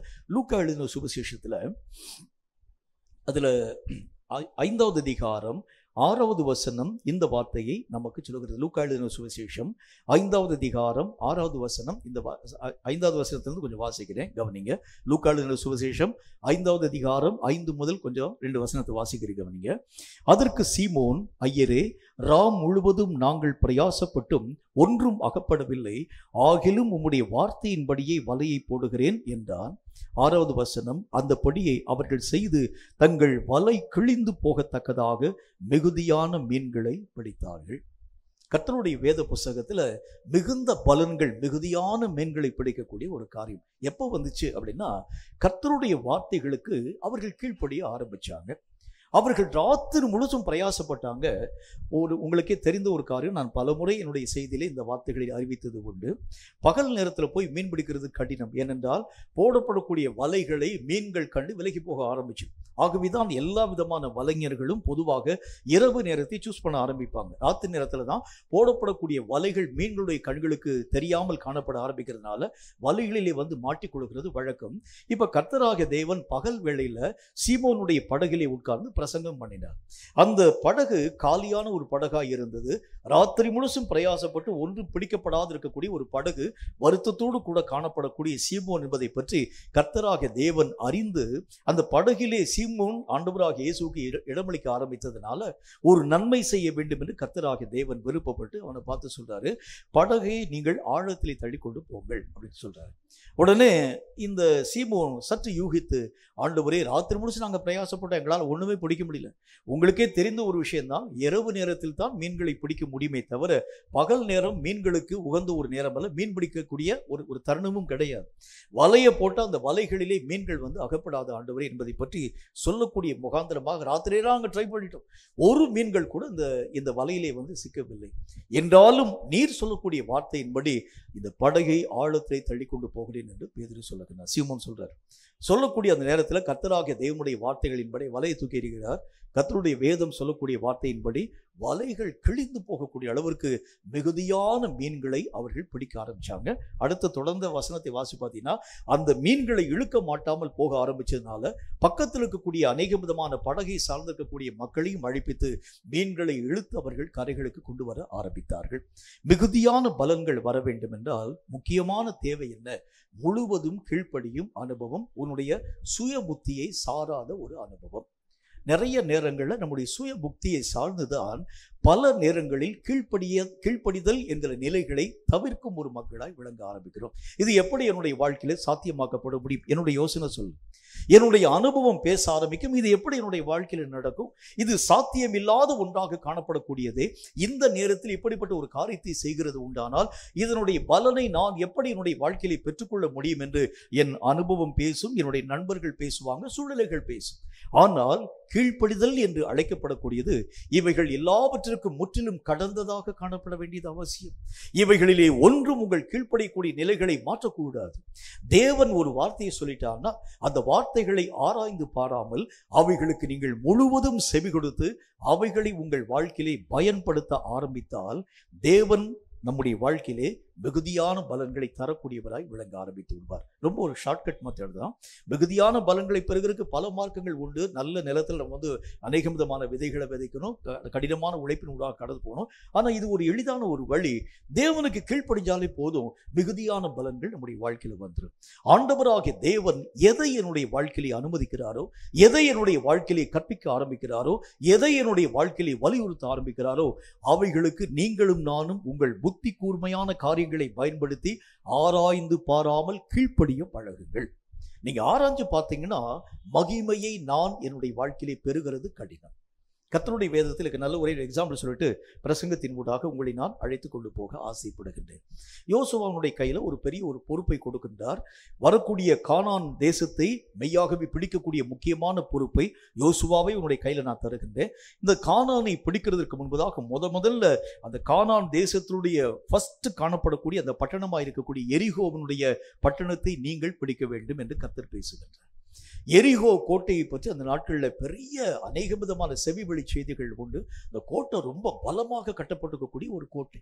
அதை தகர்க்க ஒருவனாலும் ஆகாது என்று சொல்லி அந்த கானான் நாட்டிலே சார்ந்திருக்கக்கூடிய எல்லா மக்களுடைய நம்பிக்கையும் அப்படி காணப்பட ஆரம்பித்தது. ஆகவே அந்த ஜனங்கள் தங்களுடைய நாட்டை பற்றி அவர்கள் கவலையப்படலை. எரிகோவை தாண்டி ஒருத்தனாலே உள்ள வர முடியாது, அவ்வளவு பலம் வாய்ந்த ஒரு கோட்டை. இந்த கோட்டையை உடைத்து தகர்த்து நம்முடைய நாட்டை பிடிக்கிறவன் யார் என்று சொல்லி அந்த ஜனங்கள் மெத்தன போக்காக வாழ்க்கை வாழ ஆரம்பித்திருக்கக்கூடிய அந்த ஒரு காலம். இப்ப கர்த்தராகிய தேவன் யோசுவாவை பார்த்து ஒரே ஒரு வார்த்தை சொல்லுகின்றார், எரிகோ கோட்டையை உடைத்து அந்த தேசங்களை நீங்கள் உங்கள் வசமாக்க வேண்டும். உடனே ஆண்டவராகிய தேவனை பார்த்து யோசுவா கேட்கின்றார், ஆண்டவரே எரிகோவை தகர்க்க வேண்டும் என்ற ஒரு வார்த்தை பற்றி சொல்றீங்க, நாங்க என்ன ஆயுதங்களை பயன்படுத்த வேண்டும்? கர்த்தருடைய நாமத்தினால கத்தி எடுத்துட்டு போகணுமா, பட்டை எடுத்துட்டு போகணுமா, அல்லது வில் எடுத்துட்டு போகணுமா, அம்பு எடுத்துட்டு போகணுமா, கடப்பாரை எடுத்துட்டு போகணுமா, மண்வெட்டி எடுத்துட்டு போகணுமா, என்ன ஆயுதங்களை நாங்கள் சுமந்து கொண்டு இந்த எரிகோ கோட்டையை நாங்கள் தகர்க்க வேண்டும்? கர்த்தராகிய தேவன் ஒரே ஒரு வார்த்தை சொல்றார், ஒரு ஆயுதமும் வேண்டாம், என் நாமத்தை நீங்கள் ஸ்தோத்திரம் பண்ணுங்கள், அந்த கோட்டை தகர்ந்து போய்விடும். நம்ப முடியுதா? முடியாது. இது எப்படிங்க முடியும்? ஏதாச்சும் ஒரு ஆயுதத்தை பயன்படுத்தினா பரவாயில்ல, ஒரு பீரங்கியை பயன்படுத்தினா பரவாயில்ல, ஒரு இரும்பு அநேக விதமான ஆயுதங்களை பயன்படுத்துகிறது உண்டானால் கோட்டை இடிஞ்சு போயிடும். ஆனால் தேவனை துதித்தால் இது சாத்தியமாக்கப்படும். இதை எப்படி நம்ப முடியும்? கர்த்தராகிய தேவனுடைய வார்த்தைகளுக்கு யோசுவா அப்படி கீழ்ப்படிய ஆரம்பித்தார். 7 நாளும் ஒவ்வொரு நாளும் ஒவ்வொரு முறை சுற்றி வந்த யோசுவா 7வது நாளில் ஒருவர் கூட ஒருவர் பேசாமல் 7 முறை சுற்றி வந்து கர்த்தருடைய வார்த்தைகளுக்கு இணங்க அவரவர்கள் தாங்கள் நிற்கக்கூடிய நிலைமைகளில் நின்று கர்த்தரை ஸ்தோத்திரம் பண்ண ஆரம்பிச்சாங்க. நடக்க முடியாத, எதிர்பார்க்க முடியாத ஒரு ஆழமான ஒரு சம்பவம் உருவாக்கப்படுகிறது. ஜனங்களுடைய கண்கள் காண ஆரம்பித்தது. என்ன காரியம் உருவாக்கப்பட்டது? கடப்பாரியினால் செய்யப்பட முடியாத ஒரு காரியம், மண்வெட்டினால் ஆகாத ஒரு காரியம், அம்புகளினாலும் கேடகத்தினாலும் ஈட்டிகளினாலும் செய்யப்படாத ஒரு காரியம். துதியினால் அந்த கோட்டையிலே ஒரு கல் மேல் ஒரு கல் இல்லாதபடி தகர்க்கப்பட்டு போயிடுச்சு. அப்ப விசுவாசம் நம்முடைய வாழ்க்கையில கீழ்ப்படிதல் என்கிறது எதை பொறுத்து அமைக்கப்பட வேண்டியது அவசியம். எவைகளையும் பாராமல் தேவனுடைய வார்த்தைகளுக்கு முழுவதும் செவி கொடுக்கணும். தேவன் என்ன வார்த்தை நமக்கு சொல்லுகிறாரோ, என்ன வார்த்தை பேசுகிறாரோ அந்த வார்த்தைகளை நீங்களும் நானும் நம்முடைய உள்ளபூர்வமான அறிவிலே ஆராய்ந்து பார்த்து விடக்கூடாது. அவைகள் எது சொல்கிறதோ அவைகளுக்கு நாம் முற்றிலும் கீழ்ப்படிய வேண்டியது அவசியம். இப்படி நம்ம கீழ்ப்படி ஆரம்பிச்சாலே போதும். இந்த இடத்துல பேதுரு தன்னுடைய வாழ்க்கையில ஆராய்ஞ்சு பார்க்கல, சீமோன் ஆராய்ஞ்சு பார்க்கல. இது எப்படி நடக்கும் ஆண்டவரே? ராத்திரி முழுவதும் நாங்கள் பிரயாசப்பட ஆரம்பிச்சோம், ராத்திரியெல்லாம் எங்களால் ஆன மட்டும் நாங்கள் முயற்சி பண்ண ஆரம்பிச்சோம். கடலை பற்றி உமக்கு தெரிகிறதை காட்டிலும் ஆண்டவரே எங்களுக்கு கடலை பற்றி அதிகமான அனுபவங்கள் உண்டு. கடலிலே எந்த நேரம் மீன் பிடிக்க வேண்டும், எந்த நேரத்திலே கடலின் ஊடாக நாங்கள் கடந்து போக வேண்டும், எந்த நேரத்திலே மிகுதியான மீன்கள், எந்த ஜாதியான மீன்கள் அதாவது எங்களுடைய வலைகளிலே வந்து அகப்பட முடியும் என்கிறதை பற்றியெல்லாம் திட்டமாய் அறிந்திருக்கக்கூடிய அறிவை பெற்றவர்கள் மீனவர்களாகி நாங்கள். எங்களுக்கு தெரியும். ஆனால் நீர் சொல்லுகின்றீர், இந்த வார்த்தைகளின்படி நாங்கள் செவி கொடுக்கிறோம். அப்ப வேதம் சொல்லக்கூடிய வார்த்தையின் அடிப்படையில் கீழ்ப்படிதல் என்கிறது எல்லா சட்டங்களை காட்டிலும் கடந்த ஒன்றாக இருக்கணும். எல்லா காரியங்களையும் அறிவுகளை காட்டிலும் கடந்ததாக இருக்கும். இந்த கீழ்ப்படிதலைத்தான் தேவன் நம்முடைய வாழ்க்கையிலே எதிர்பார்க்கின்றார். இப்படி நம்ம செஞ்சோம்னா மிகுதியான பலன்களை தேவன் என்ன விஷயத்தை நம்முடைய கரங்களிலே தர ஆரம்பித்தாலும் முழு பலனை, மிகுதியான பலன்களை உங்கள் வாழ்க்கையிலும் என் வாழ்க்கையிலும் தடையில்லாமல் பெற்றுக்கொள்ள முடியும். கீழ்ப்படிதல் என்று சொல்லக்கூடிய ஒரு காரியம் தேவனாகிய கர்த்தருடைய வசனங்களுக்கும் வார்த்தைகளுக்கும் தேவனுடைய ஆலோசனைகளுக்கும் நீங்களும் நானும் முழுவதும் ஒபே பண்ண ஆரம்பிக்கிறது உண்டானால் நமக்கு அனுபவ அறிவுகள் பல விதமான விஷயங்களை சொல்லிக் கொடுக்க ஆரம்பிக்கும். என்றாலும் அவைகளிலே ஒன்றையும் நீங்கள் செவி கொடாமல் தேவனுக்கு மட்டும் நீங்கள் முழுக்க நீங்கள் செவி கொடுத்து கீழ்ப்படிய துவங்குகிறது உண்டானால் மிகுந்த பலன்களை நாம் நம்முடைய வாழ்க்கையிலே தடையில்லாமல் பெற்றுக்கொள்ள முடியும். கீழ்ப்படிதல் என்றால் என்ன? சில டெஃபினிஷனை பற்றி கொஞ்சம் ஆழமாக உங்களோடு கூட நான் பேச வேண்டும் என்று ஆசைப்படுகின்றேன். கர்த்தருடைய வேதம் சொல்லக்கூடிய முதல் காரியத்தை பாருங்க. யாக்கோபு எழுதின நிருபத்தில் 3வது அதிகாரம் அதில் 3வது வசனம் இந்த வார்த்தையை நமக்கு சொல்கிறது. யாக்கோபு எழுதின நிருபம் 3வது அதிகாரம் 3வது வசனம் இந்த வார்த்தையை நமக்கு சொல்கிறது. வாசிக்கிறேன், கவனிங்க. பாருங்கள், குதிரைகள் நமக்கு கீழ்ப்படியும்படிக்கு அவைகளின் வாய்களில் கடிவாளம் போட்டு அவைகளுடைய முழு சரீரத்தையும் திருப்பி நடத்துகிறோம். முதல் காரியம் கீழ்ப்படிதல் என்றால் எதை ஆண்டவராகிய தேவன் நமக்கு சுட்டி காண்பிக்கின்றார்? இந்த குதிரைக்கு சில விருப்பங்கள் இருக்கும். இந்த குதிரைக்கு சில வழிகளிலே கடந்து போக வேண்டும் என்கிற ஆசை காணப்பட ஆரம்பிக்கும். என்றாலும் எஜமான் எதை நோக்கி அந்த குதிரையை திருப்புகிறாரோ தன் விருப்பங்களையும் தன் ஆசைகளையும் முதல் காரியம் அப்புறப்படுத்திவிட்டு எஜமானுக்கு முழுவதும் அடங்கி நடக்கிறது மாதிரி நம்முடைய கீழ்ப்படிதலும் முதல் காரியம் காணப்பட வேண்டியது அவசியம். பவுல் அப்போஸ்தலன் அதைத்தான் வலியுறுத்தும்படிக்கு சொல்கின்றார். எந்த எண்ணத்தையும் கிறிஸ்துவுக்கு கீழ்ப்படிய நாங்கள் சிறைப்பிடிக்கக்கூடியவர்களாக இருக்கிறோம். அப்படின்னா என்ன அர்த்தம்?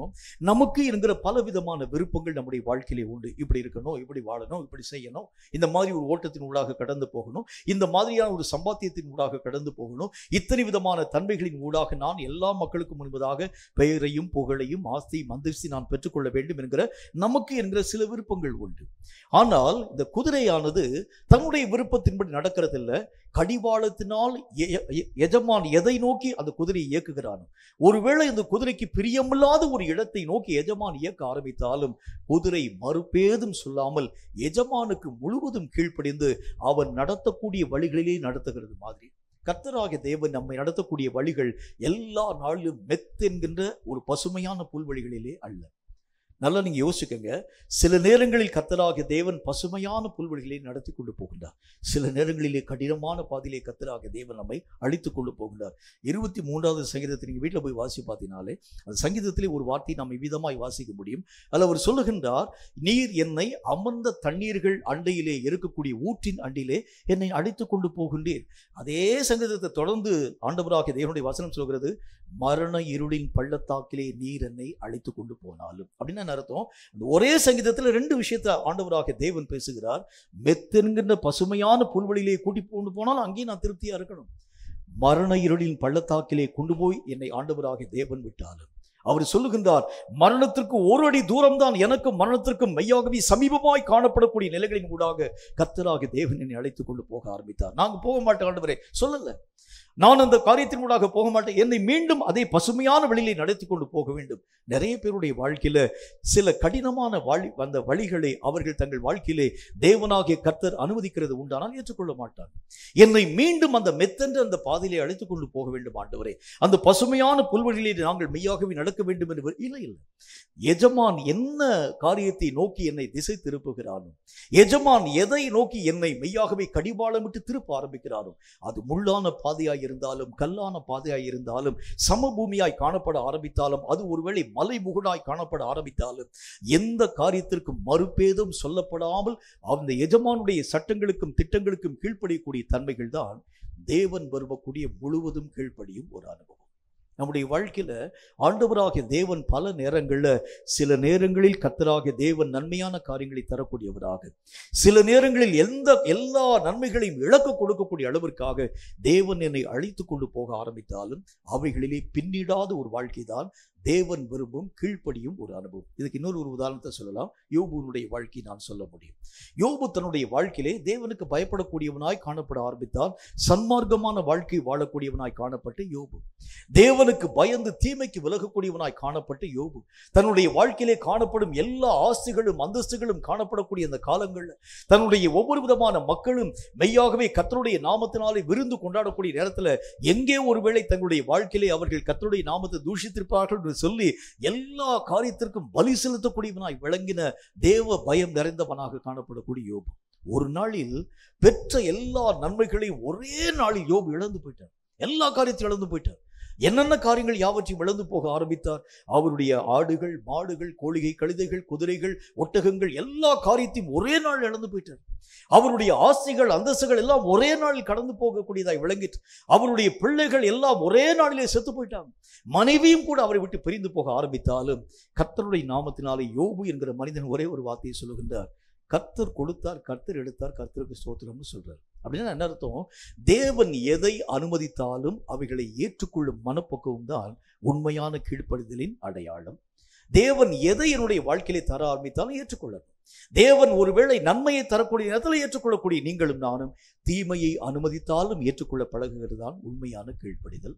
இந்த கீழ்ப்படிதல் என்னுடைய வாழ்க்கையிலே வருகிறது உண்டானால் மிகுந்த பலன்களை நான் என்னுடைய வாழ்க்கையிலே பெற முடியும். பெற முடியாத காரியங்களை ஆண்டவருடைய நாமத்தினாலே எல்லா விதமான நன்மைகளை தடையில்லாமல் நம்முடைய வாழ்க்கையிலே பெற்றுக்கொள்ள முடியும். மிகுந்த பலன்கள். ஒரு மனுஷன், ஒரு மீன்பிடி தொழில் செய்யக்கூடிய மனுஷனுடைய மிகுந்த பலன்கள் என்றால் எதை ஆண்டவருடைய வசனம் நமக்கு சொல்கிறது? அவன் கொஞ்சம் மீன்களை பிடிக்கிறது அல்ல, சற்று அவனுடைய குடும்பத்துக்கு தேவையான மீன்களை பிடிக்கிறது அல்ல. வசனத்தில் என்ன போட்டுக்கு, அவனுடைய படகு அமிழ்ந்து போகக்கூடிய அளவிற்கு இன்னும் அக்கம் பக்கத்தில் இருக்கக்கூடிய படகையும் அவர்கள் அழைத்துக் கொண்டு வந்து அந்த படகுகளையும் மீன்களை கொண்டு போய் நிரப்பி படகுகள் மூழ்கக்கூடிய அளவிற்கு பிடிக்கக்கூடிய ஒரு தன்மை தான் ஒரு மீன் பிடிக்கக்கூடிய மனுஷனுடைய முழுமை. அதே மாதிரி நம்முடைய வாழ்க்கையிலும் கூட இந்த முழுமையின் அனுபவம் நம்முடைய வாழ்க்கையிலே வர வேண்டும் என்றால் தேவன் எதை என்னுடைய வாழ்க்கையிலே அனுமதிக்கிறாரோ ஏற்றுக்கொள்ளுங்கள். தேவன் இதை வேண்டான்னு சொன்னா அதை பற்றி நீங்க கேள்வி கேட்காதீங்க. இல்ல ஆண்டவரே இது எனக்கு வேண்டும் சொல்லாதீங்க. தேவன் இந்த காரியத்தை வேண்டாம், இந்த ஒரு காரியத்தை தூக்கி எறிய வேண்டும், அது எனக்கு ரொம்ப பிரயோஜனமாக காணப்படக்கூடிய ஒன்று ஆண்டவரே, இது இல்லை என்று சொன்னால் வாழ்க்கை வாழ முடியாது, இப்படி நீங்கள் மறுத்து பேசுகிறது உண்டானால் கீழ்ப்படுதலின் பங்குகளை இழக்கும் ஒரு மக்களாக மிகுந்த பலன்களை இழந்து போக ஆரம்பிச்சு. கேட்கும் தேவ பிள்ளையே, கீழ்ப்படிதல் என்பதற்கு முதல் டெஃபனிஷன் என்ன? தேவன் எந்த வழியிலே நடத்த ஆரம்பித்தாலும் அவைகளை சந்தோஷமா ஏற்றுக்கொள்ள பழகுங்கள். தேவன் எவைகளை மறுக்க ஆரம்பித்தாலும் அவைகளை நீங்கள் மெய்யாகவே ஏற்றுக்கொள்ள பழகுங்க.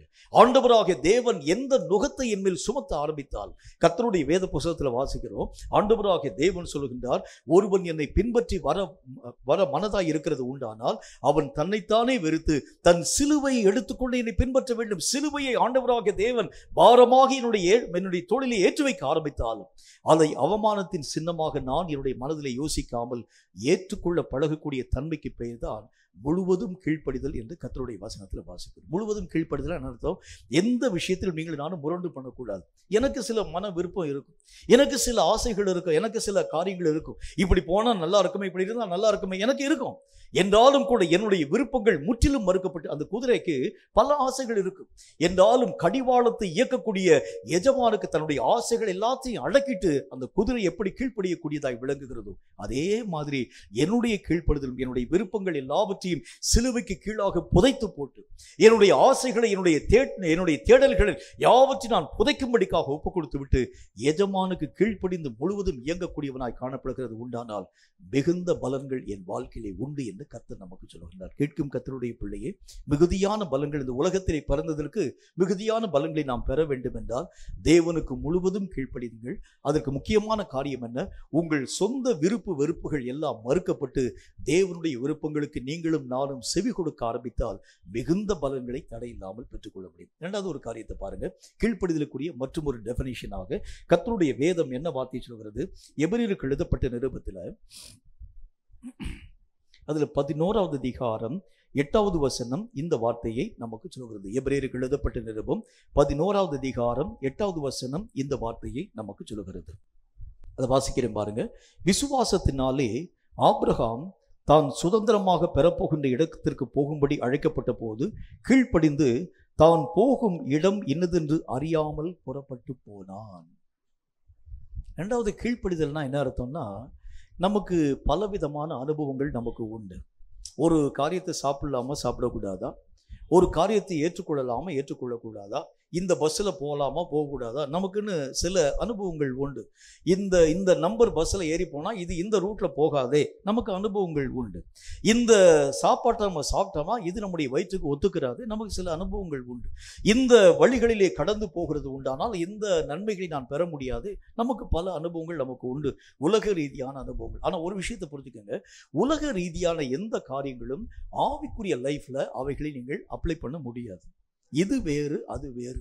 ஆவிக்குரிய மனுஷனுக்கு எது ஒரு மனுஷனுடைய வாழ்க்கையிலே முக்கியத்துவம் அப்படின்னா, முதல் காரியம் என்ன, உங்கள் அறிவை நீங்கள் கழட்டி வச்சிடணும், உங்கள் அனுபவத்தை தூக்கி வச்சிடணும். இதுக்கும் ஆவிக்குரிய காரியத்துக்கு சம்பந்தமே இல்லை. இந்த அறிவினால் நீங்கள் ஏதாவது ஒரு காரியத்தை யோசித்தால் தேவனாகிய கர்த்தருக்கு எதிரியாய் நீங்கள் போயிருவீங்க. வேதம் சொல்லக்கூடிய வார்த்தையின் அடிப்படையில் ஆபிரகாமை ஆண்டவராகிய தேவன் அழைக்கின்றார். ஆபிரகாமுக்கு கர்த்தர் யாருன்னே தெரியாது. ஏனென்றால் ஆபிரகாம் இருந்த அந்த தேசம் அப்படிப்பட்ட ஒரு நாடு, தேவனை அறியாத ஒரு நாட்டிலே காணப்படக்கூடியவனாய் விளங்கினவன் ஆபிரகாம்.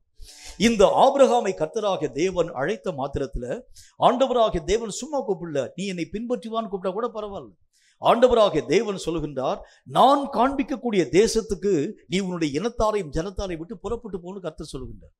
ஆபிரகாம் உடனே என்ன கேட்டுக்கணும், அவருடைய புத்தி கூர்மையை பயன்படுத்தி, நீங்க யாரு, நான் இருக்கக்கூடிய இந்த நாடு எனக்கு வளமையான ஒரு நாடு, செழிப்பான ஒரு நாடு, என்னுடைய இனத்தையும் ஜனத்தையும் பந்துக்களையும் என்னுடைய சொந்தக்காரையும் சொக்காரை விட்டு எப்படி நான் போவேன் ஆண்டவரை கேட்டுக்கணும்.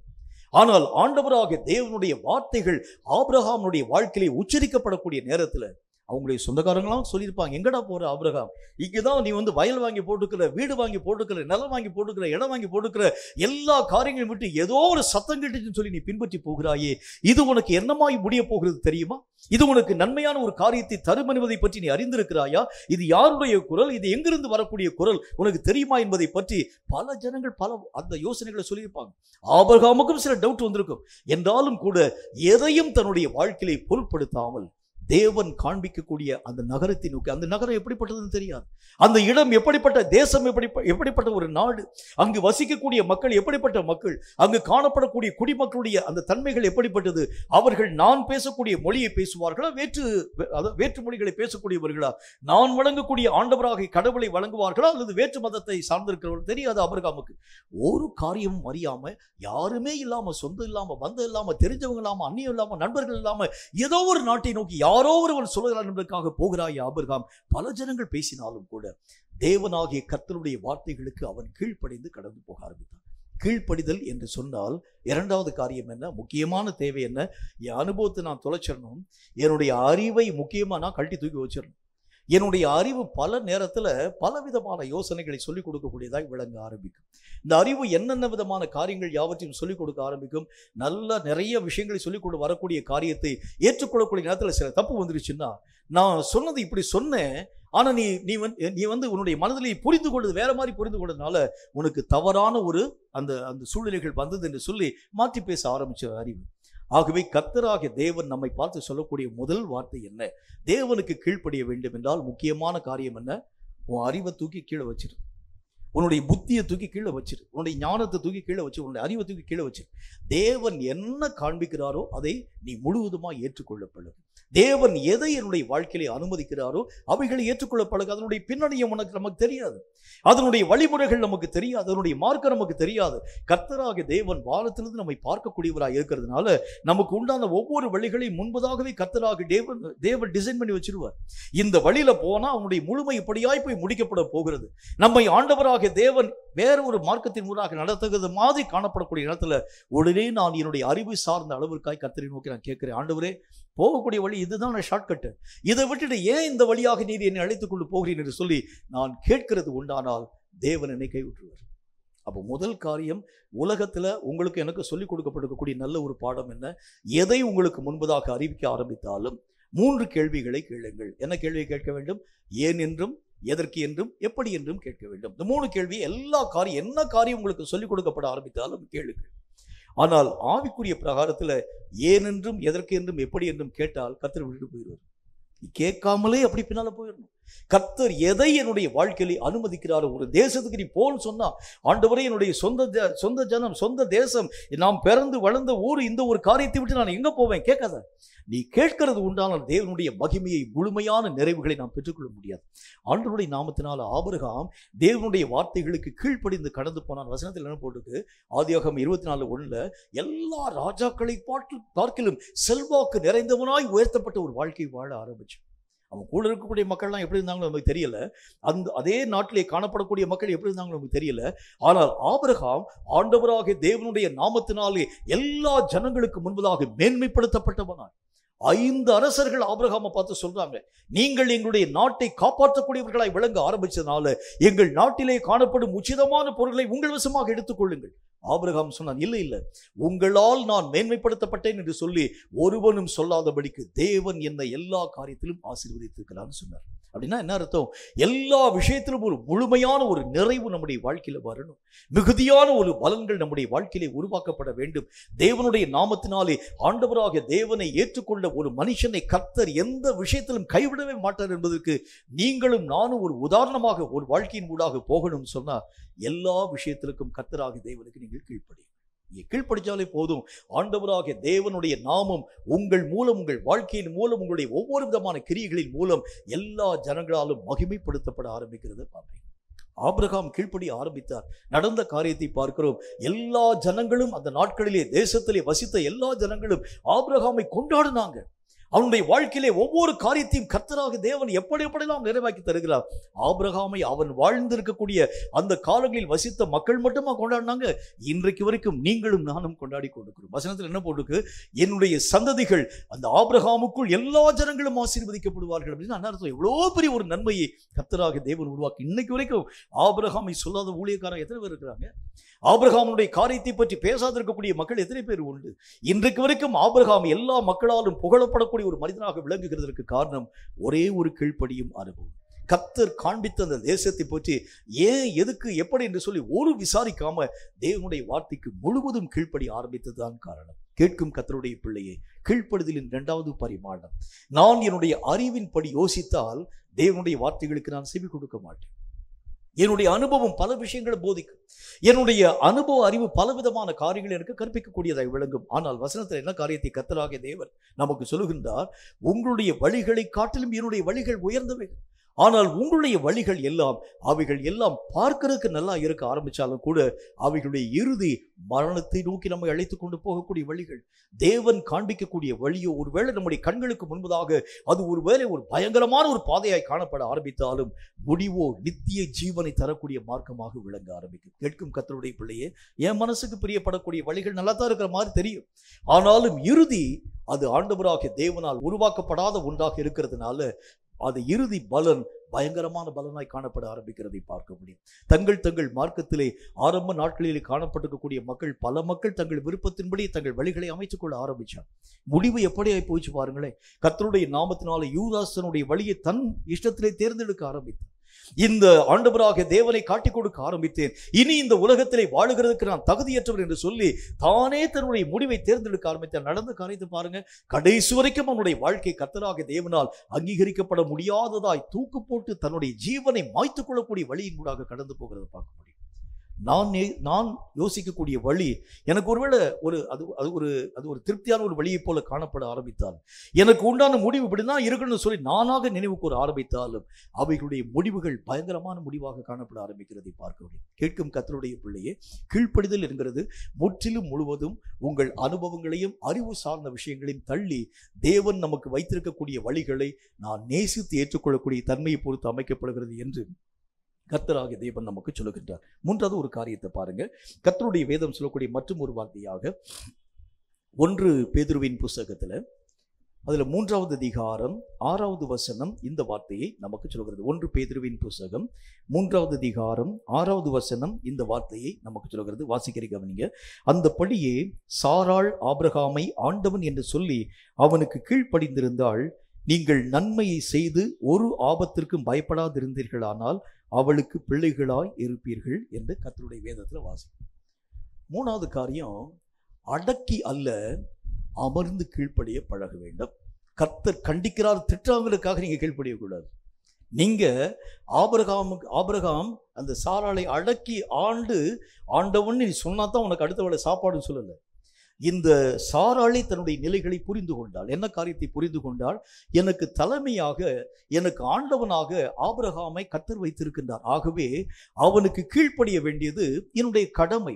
சாராளே தன்னுடைய நிலைகளை புரிந்து கொண்டு அந்த ஆபிரகாம் சாராளை அடக்கி ஆளாமல் அவளே அடங்கி போகக்கூடியவளாய் விளங்க ஆரம்பிக்கிறது தான் கீழ்ப்படியும் ஒரு அனுபவம். சில நேரங்களில் கர்த்தர் தண்டிச்சா தான் நம்ம பயப்பட ஆரம்பிக்கிறோம். கர்த்தர் நமக்கு முன்பதாக நிறைய திட்டக்கூடிய வார்த்தைகளை பேசினா தான் நடுங்குறோம். ஆனால் கர்த்தர் சொல்லுகின்றார், பயந்து போய் கர்த்தருக்கு கீழ்ப்படிதல் அல்ல, அடக்கக்கூடிய அந்த அதிகாரத்திற்கு நீங்களும் நானும் அடங்கி நடக்கிறது இல்லை. அடக்கப்படுகிறதுக்கு முன்பதாக நானே அடங்கி போயிடணும். அவர் சொல்றதுக்கு முன்னாலே நானே அடங்கி போக வேண்டியது அவசியம். இதுதான் கீழ்ப்படிதலினுடைய மூன்றாவது ஒரு முக்கியமான ஒரு காரியம். இது கர்த்தராகிய தேவனுக்கு பிரியமற்ற ஒன்று. இது எனக்கே தெரியுது. ஆண்டவராகிய தேவன் என்னை திட்டி, என்னை கண்டித்து, ஏன் இப்படிப்பட்ட ஒரு வார்த்தை ஒரு வாழ்க்கையின் ஊடாக நீ கடந்து போக ஆரம்பித்தாய் என்று சொல்லி, இனி உனக்கு வரக்கூடிய நன்மையான காரியங்கள் யாவற்றை நிறுத்தப் போகின்றேன், இனி உனக்கு வரக்கூடிய எல்லா விதமான ஆசீர்வாதங்கள் யாவற்றை தடுத்து நிறுத்தப் போகிறேன் என்று சொல்லி, பின்பு நீங்களும் நானும் பயந்து கீழ்ப்படியக்கூடிய ஒரு தன்மை முழுவதும் ஆண்டவராகிய தேவனுக்கு செவி கொடுக்கக்கூடிய ஒரு மார்க்கம் அல்ல. ஒரு விஷயத்தை நீங்களும் நானும் ஆராய்ந்து பார்த்து, இது தேவனாகிய கர்த்தரால் உருவாக்கப்பட்டிருக்கக்கூடிய நியமங்கள். இந்த நியமங்களுக்கு மாறுபட்டவைகள் எல்லாம் கர்த்தராகிய தேவனுடைய மனதை காயப்படுத்தக்கூடியவை என்பதை அறிந்து நீங்களே அடங்கி போக வேண்டியது அவசியம். அதுதான் உண்மையான கீழ்ப்படிதல். அடக்கப்பட்டு அடங்கி போகிறதல்ல, அடக்கப்படுகிறதுக்கு முன்பதாக நானே அடங்கின ஒரு வாழ்க்கை வாழ வேண்டியது அவசியம். நிறைய நேரங்களில் இன்னைக்கு நம்ம வாழ்க்கையில் நிறைய நேரங்களில் கர்த்தராகிய தேவன் திட்டினா தான் நம்ம பயப்படவே ஆரம்பிக்கிறோம். கர்த்தராகிய தேவன் இந்த ஒரு காரியத்தை நீ செய்ய ஆரம்பிச்சதுனால இனி உனக்கு நன்மையான விஷயத்தை நான் தரமாட்டேன்னு சொல்லும் போது அழுது பயந்து வேதனைப்பட்டு, ஆண்டவரே நீ ஒரு தடவை மன்னிங்க இப்படி கேட்கிறமே தவிர, நான் உங்களுக்கு ஒரு வார்த்தையை சொல்கின்றேன், இந்த காரியம் சம்பவம் நடக்கிறதுக்கு முன்பதாக நீங்களே அடங்கி போயிட்டீங்கன்னா இந்த ஒரு சம்பவம் நம்முடைய வாழ்க்கையில உருவாக்கப்படாது. ஒரு காரியம் நம்முடைய வாழ்க்கையிலே வருகிறதுக்கு முன்பதாக அவைகளை முன்பதாகவே ஆராய்ந்து பார்த்து தேவனுக்கு அடங்கி இருக்க பிரயாசப்படுங்கள். தேவன் எதை விரும்புகிறாரோ அதை நீங்க விரும்புங்க. தேவன் எவைகளை வெறுக்கிறாரோ அவைகளை நீங்க புறம்பே தள்ளுங்க. தேவன் விரும்பாத ஒரு காரியத்தை செய்து அதனால் வரக்கூடிய தண்டனைகளுக்கு பிறகு நீங்கள் மனம் திரும்புகிறது அல்ல, வருகிறதற்கு முன்பதாகவே நீங்களும் நானும் அவைகளை புரிந்து அடங்கி நடக்கக்கூடிய வாழ்க்கை தான் முழுவதும் கீழ்ப்படியக்கூடிய அனுபவம் என்று கர்த்தர் நமக்கு சொல்லுகின்றார். சாராய் ஆண்டவராகிய தேவனுடைய நாமத்தினாலே, ஆபிரகாம் சொல்லல, நீ என்னை இனி வரக்கூடிய நாட்கள்ல என் பேரை சொல்லலாம் கூப்பிடக்கூடாது. இப்ப இருக்கக்கூடிய நவீன காலங்கள்ல பெண்கள் அல்லது மனைவிமார்கள் தங்களுடைய புருஷன்மார்களை அவங்க பேர் சொல்லி கூப்பிடதான் வழக்கம். முன்பெல்லாம் எப்படிப்பெல்லாம் சொல்லி கூப்பிட்டாங்க. ஆனா இப்ப நவீன யுகங்களில் நீங்கள் பார்க்க ஆரம்பிக்கிறது உண்டானால் பேரு சொல்லி கூப்பிட்டா தான் அவர் தான் அந்த மாதம் அது ஒரு நல்ல மனைவிக்கு அடையாளம். பேரு சொல்லி கூப்பிடணும், வாடாப்படணும் கூப்பிடணும், இப்படி சொன்னதான் ஒரு நல்ல மனைவிக்கு அடையாளம். ஆனா அந்த நாட்கள்ல காணப்படக்கூடிய அந்த காரியத்தை நம்ம பார்க்கிறோம். ஆபிரகாம் ஒரு வார்த்தை கூட சொல்லல, இனி வரக்கூடிய நாட்கள்ல என் பேரை சொல்லக்கூடாது, எனக்கு உண்டான காரியத்தை சொல்லக்கூடாது, எனக்கு உண்டான எந்த விதமான காரியத்தை பற்றி என்னுடைய விஷயத்தை தலையிடக்கூடாது, ஒவ்வொரு விஷயத்திலும் நான் சொல்லக்கூடிய வார்த்தைக்கு அடங்கி சொல்லலை. இந்த அம்மாவே அந்த காரியங்கள் யாவற்றையும் புரிந்து கொண்டு கர்த்தராகிய தேவன் இவனை எனக்கு ஆண்டவனாக வைத்திருக்கின்றார். கூப்பிடும்போது எப்படி கூப்பிடார் பாருங்க, ஆண்டவனே என்று அழைத்து ஆபிரகாமுக்கு கீழ்ப்படிய ஆரம்பித்திருந்தார். இந்த அடக்கி ஆண்டு அதன் பின்பதாக கீழ்ப்படிதல் வருகிறது தேவனாகிய கர்த்தருக்கு பிரியமற்ற ஒன்று. அடக்கப்படுகிறதுக்கு முன்பதாக நீங்களே அடங்கி வாழ ஆரம்பித்தால் தேவன் அவைகளை ஏற்றுக்கொள்ள ஆரம்பிக்கின்றார். எது ஆண்டவராகிய தேவனுக்கு பிரியமான காரியம் நானே பகுத்தறியணும். எது கர்த்தராகிய தேவனால் அருவருக்கப்படக்கூடிய ஒன்று. இந்த காரியங்கள் நான் செய்து திட்டு வாங்கி பின்பு நான் மனம் திரும்புகிறது அல்ல, இந்த காரியம் வருகிறதற்கு முன்பதாகவே இவைகளை விட்டு விலகுகிறது உத்தமம் என்று அழைக்கப்படக்கூடிய நிலைகள் தான் தேவன் எதிர்பார்க்கும் உத்தமமான கீழ்ப்படிதல். ஒரு நல்ல ஒரே ஒரு எக்ஸாம்பிள் சொல்லிட்டு இந்த காரியத்துக்கு அடுத்த விஷயத்தை நான் சொல்றேன். ஊட்டி பட்டணத்துல ஆண்டவருடைய நாமத்தினாலே கர்த்தருடைய ஊழியத்திற்காக என்னுடைய சகோதரன் அழைக்கப்பட்டிருக்கக்கூடிய அந்த காலத்தில் ஒரு பெரிய ஒரு கூட்டம் உண்டு. அதை ஹாலில் ஏற்பாடு பண்ணியிருந்தாங்க. கர்த்தருடைய வார்த்தைகளை என்னுடைய சகோதரன் பிரசங்கம் பண்ணுகின்றார். பிரசங்கம் பண்ணக்கூடிய இடத்துல இந்த ஊட்டி பட்டணத்தை பற்றி கர்த்தராகிய தேவன் சொல்லுகின்றார், இது பாழ்கடிக்கப்பட்ட ஒரு இடத்தை போல, இது வாழுகிறதற்கு தகுதியற்ற ஒரு நிலத்தை போல மாற்றப்பட போகிறது. நிறைய இடங்கள்ல நிலச்சரிவுகள் உருவாக்கப்பட போகிறதுனால இந்த பட்டணத்தை விட்டு ஏராளமான ஜனங்கள் காலி பண்ணி போக போறாங்க. அந்த மாதிரியான ஒரு விஷயத்தை கர்த்தராகிய தேவன் காண்பிக்கிறார். இந்த விஷயம் நடவாதிருக்க வேண்டும் என்று சொன்னால் இவைகளுக்காக ஜெபிக்க வேண்டும் என்று கர்த்தருடைய நாமத்தினாலே என்னுடைய சகோதரன் தீர்க்க தரிசனமாக பேசிட்டாங்க. அந்த கூட்டத்தினுடைய இறுதியிலே பல ஜனங்கள் பல விமர்சனங்கள் யாவற்றையும் சொல்ல ஆரம்பித்தாங்க. ஊட்டி பட்டணத்தை பற்றி உங்களுக்கு தெரியுமா? இது எவ்வளவு நேர்த்தியாக கட்டப்பட்டிருக்கக்கூடிய பட்டணம் என்பதை பற்றி சேர்த்து தெரியுமா? இந்த கூட்டத்திற்கு மைக் செட் அமைத்திருக்கக்கூடிய நல்ல ஒரு வேற்று மதத்தை சார்ந்திருக்கக்கூடிய ஒரு மனிதன், அவர் என்னுடைய சகோதரனை பார்த்து கேட்டார், ஐயா நீங்கள் வாட்டுக்கு வந்து கர்த்தருடைய வார்த்தை என்கிற பேரில் இந்த ஒரு விஷயத்தை பற்றி சொல்லிட்டீங்களே, ஒருவேளை இந்த ஒரு காரியம் நடவாது இருக்கிறது உண்டானால் என்ன நடக்கும்? உங்களை வந்து ரொம்ப கேவலப்படுத்திடுவாங்களே. உடனே என்னுடைய சகோதரன் சொன்னால், நடக்காமல் தான் ரொம்ப சந்தோஷம், நடந்துரும் சொல்லி தானே கர்த்தர் சொல்றார். ஆகவே இந்த ஒரு காரியம் நடவாதபடிக்கு நீங்கள் ஜெபிக்க வேண்டும். ஜனங்கள் எல்லா விதமான மக்கள் ஒரு கொஞ்ச நாள் ஜெபிச்சாங்க. நமக்கு தான் தெரியும் தானே, எப்போவுமே நமக்கு வரக்கூடிய அந்த ஞானங்களுக்கு பேர்லாம் சுடுகாட்டு ஞானம் மாதிரி. இந்த சுடுகாட்டுக்கு போகக்கூடிய நேரத்தில் மாத்திரம்தான் மரணத்தை பற்றி இடைவிடாமல் பேசிக்கொண்டே வர ஆரம்பிப்போம். ஐயோ மரணம் எவ்வளோ பயங்கரமானது, எவ்வளோ ஆக்கிரிக்க உரிய காரியம், எத்தனை விதமான விஷயங்களை உருவாக்கக்கூடியதுன்னு சொல்லி மரணத்தை பற்றி பேசுவோம். சுடுகாட்டை விட்டு திரும்ப வீட்டுக்கு வரக்கூடிய நேரத்தில் மரணத்தையே மறந்து அந்த கடைக்கு போவோமா, அந்த கடைக்கு போவோமா, அது வாங்கமா, இது வாங்கணுமா, எல்லா விதமான புத்தி நம்முடைய வாழ்க்கையில் வருகிறது வழக்கம். அடுத்தது இன்னும் ஒரு முறை மரணத்தை பற்றி எப்ப நம்முடைய மனதிற்குள்ளாக அந்த நினைவு வரும், இன்னொரு ஆள் வந்து மண்டையை போடணும். அப்பதான் வந்து மறுபடியும் இந்த மரணத்தை பற்றி அந்த நினைவே நமக்குள்ள வரும். இப்படி அந்த அந்த அந்த அந்த வார்த்தைகள் எல்லாம் உச்சரிக்கப்பட்ட பொழுது எண்ணி ஒரு வார காலம் ஊட்டி பட்டணமே நெருப்பாய் எரிய ஆரம்பிச்சு எல்லாம் ஜெபிக்க ஆரம்பிச்சாங்க. கர்த்தருடைய நாமத்தினாலே இந்த தீர்க்க தரிசனங்கள் கர்த்தருடைய நாமத்தினாலே நிறைவாக்கப்படாதபடி எங்கள் பகுதி ஆசீர்வதிக்கப்பட ஜெபிக்கிறோம் ஆண்டவரே. ஒரு வாரம் நெருப்பாய் ஊற்றியை பற்றி எரிய ஆரம்பிச்சு. ஒரு வாரத்துக்கு பிறகு அப்புறம் அவங்கவுங்க தங்களுடைய வேலைக்குள்ள கடந்து போயிட்டாங்க. இந்த காரியங்களை பற்றி யோசிக்கவே இல்லை. ஒரு நாளில் திடீரென்று சொல்லி பயங்கரமான பெருமழை பெய்ய துவங்கிற்று. பெருமழை பெய்ய துவங்கக்கூடிய நேரத்தில் நிலச்சரிவுகள் உருவாக்கப்படுகிறது என்று சொல்லி இந்த நீல்கிரிஸ் என்று அழைக்கப்படக்கூடிய நீலகிரி மாவட்டங்களில் ரெட் அலர்ட் விட்டாங்க.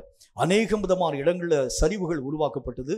ஏறக்குறைய 1000க்கும் அதிகமான மக்கள் உயிரோடு கூட மண்ணுக்குள் புதைக்கப்பட்டார். அந்த ஊட்டி பட்டணமே மரண ஓலத்திலே சிக்கி தவிக்கக்கூடிய நேரம். ஒரு அருமையான ஒரு மனிதன், அவர் வந்து தன்னுடைய சாட்சியை எழுதியிருக்கிறாரு அண்ணனுடைய பத்திரிகையில். அவர் வந்து கர்த்தருடைய நாமத்தினால, அதாவது இரவு ராத்திரி நேரம் இருட்டு, வெளிச்சமே இல்லை, எங்கு பார்த்தாலும் பயங்கரமான பெருமழை பெய்து கொண்டு இருக்கக்கூடிய நேரம். அவருடைய வீடு ஒரு மலை பாறைக்கு கீழே இருக்கக்கூடிய ஒரு வீடு. நேராக வீடுக்குள்ளே உள்ளே போய் கதவை டோரை லாக் பண்ணி அவர் வந்து எல்லா விதமான, அதாவது தன்னுடைய மனைவி தன்னுடைய பிள்ளைகள் யாவரையும் வந்து பத்திரமாக இருக்கிறார்கள் சொல்லி பார்த்து இருக்கக்கூடிய நேரம் திடீரென்று மேல் பகுதியில் பயங்கரமான ஒரு சத்தம் ஒன்று உருவாக்கப்பட்டது. பார்த்தா மேலே தாங்கி நிற்கக்கூடிய அந்த பாறை வீட்டு மேலே வந்து விழக்கூடிய அந்த நேரம், பெரிய மரம் சாய்ந்து அப்படி கீழே விழக்கூடிய நேரத்தில் தப்பித்து வெளியே ஓடி வரக்கூடிய நேரத்தில் அப்போ அவர் சொல்றாரு, ஐயா நீங்க சொன்ன தீர்க்க தரிசனத்தை நாங்கள் நினைவிலே கொள்ளுகிறோம்.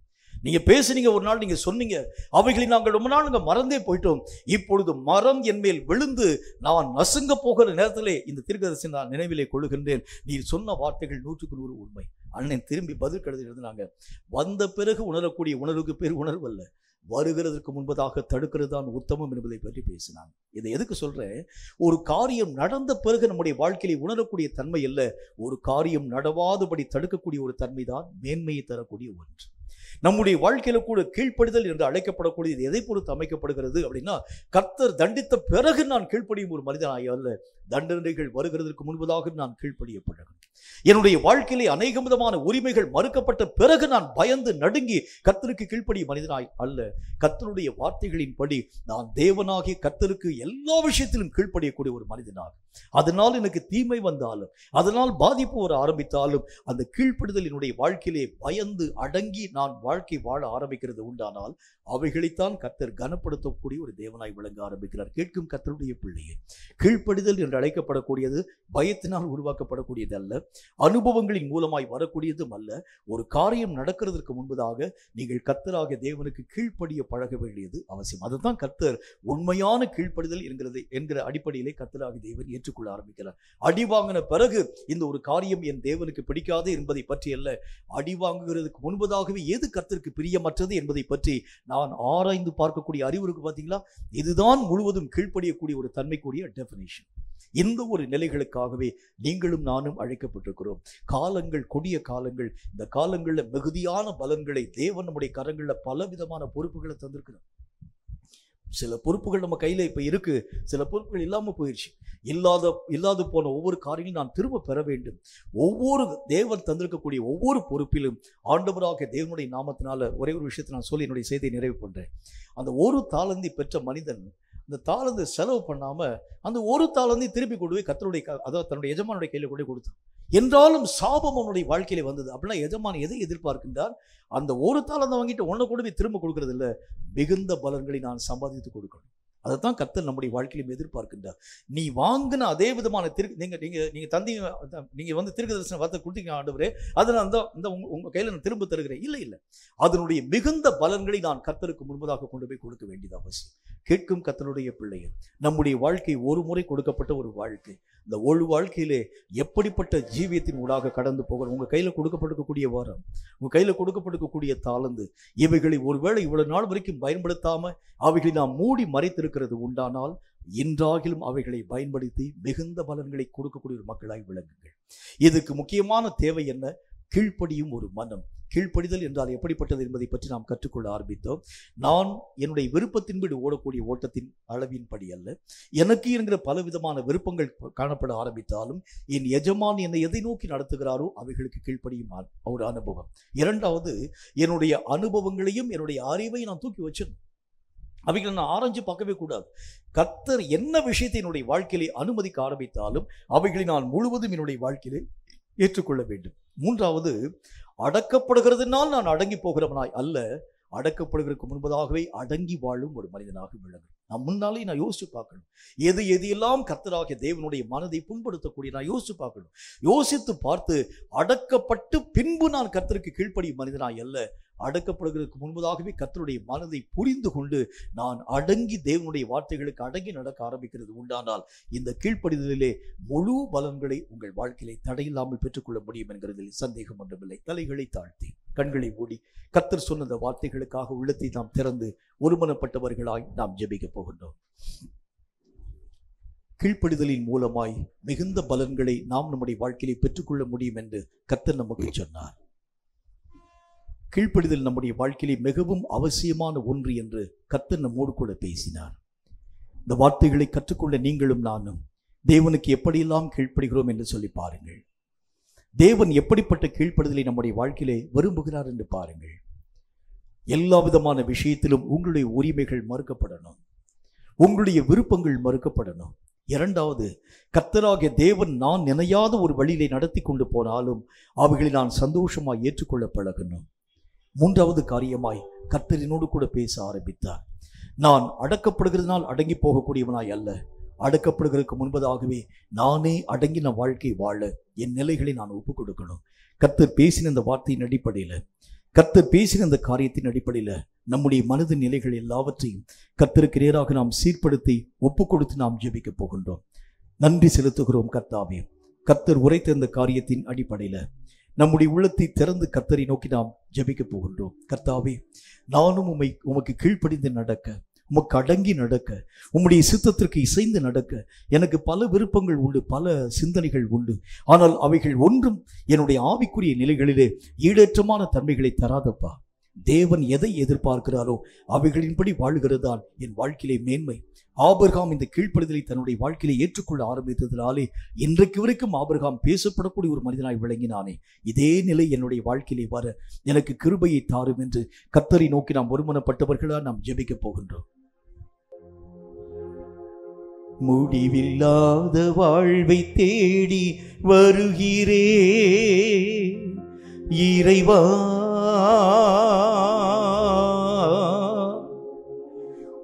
முன்னணையில் மண்டியிட்டு கிடக்கிறே ஏசையா. முடிவில்லாத வாழ்வை தேடி வருகிறே,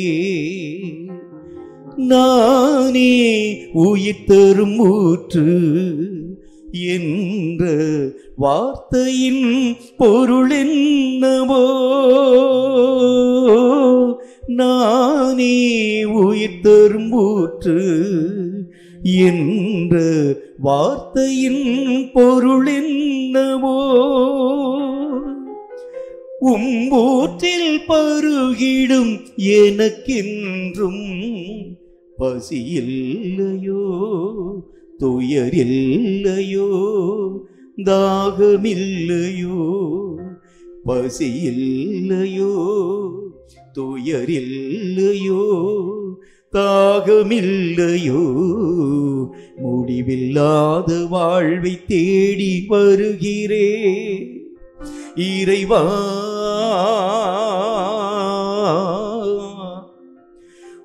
முன்னணையில் மண்டியிட்டு கிடக்கிறேன் ஏசையா. முடிவில்லாத வாழ்வை தேடி வருகிறேன்.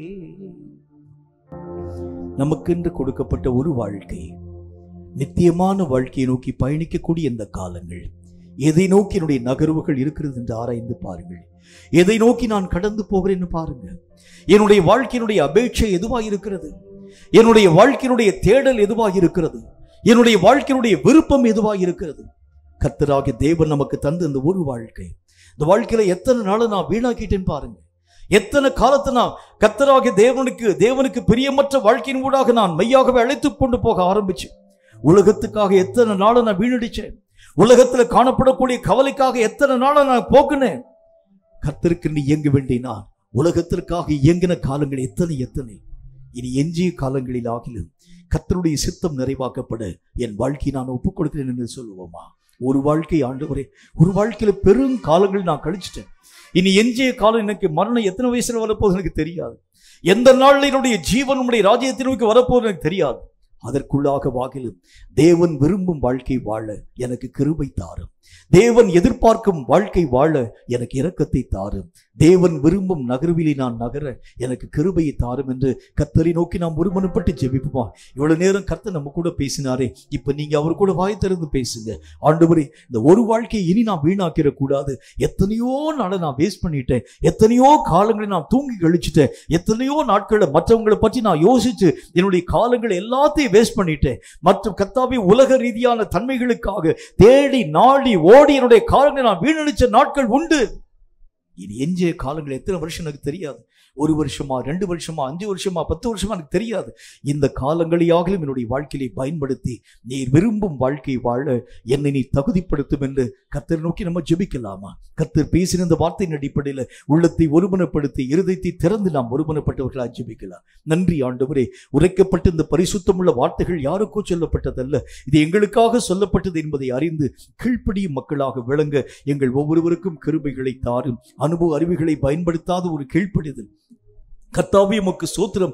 எங்கள் விருப்பங்களுக்கு கர்த்தாவை மாறாக சொல்லப்படக்கூடிய காரியங்களை ஏற்றுக்கொள்ளாதிருக்கக்கூடிய தன்மைகளை புறம்பே தள்ளி எங்கள் விருப்பங்களுக்கு மாறாக உரைக்கப்படக்கூடிய காரியங்களாக காணப்பட ஆரம்பித்தாலும் ஏற்றுக்கொள்ளக்கூடிய ஒரு மனப்பக்குவம், கடைசியாக எங்களுடைய அறிவு உணர்வுகள் எல்லாவற்றையும் புறம்பாக்கக்கூடிய கீழ்ப்படிதல் என்று சொல்லி கீழ்ப்படிதல் நிலைமைகளை பற்றி எங்களோடு கூட கற்பித்து தர ஆரம்பித்தீர். கர்த்தாவே, எங்கள் மாம்சமும் மனமும் பல விஷயங்களை விரும்பக்கூடியதா இருக்கிறது. அப்பா, இப்படி போனா நல்லா இருக்குன்னு சொல்லி என்னுடைய மாம்சம் சொல்லுது, என்னுடைய மனசு விரும்புது.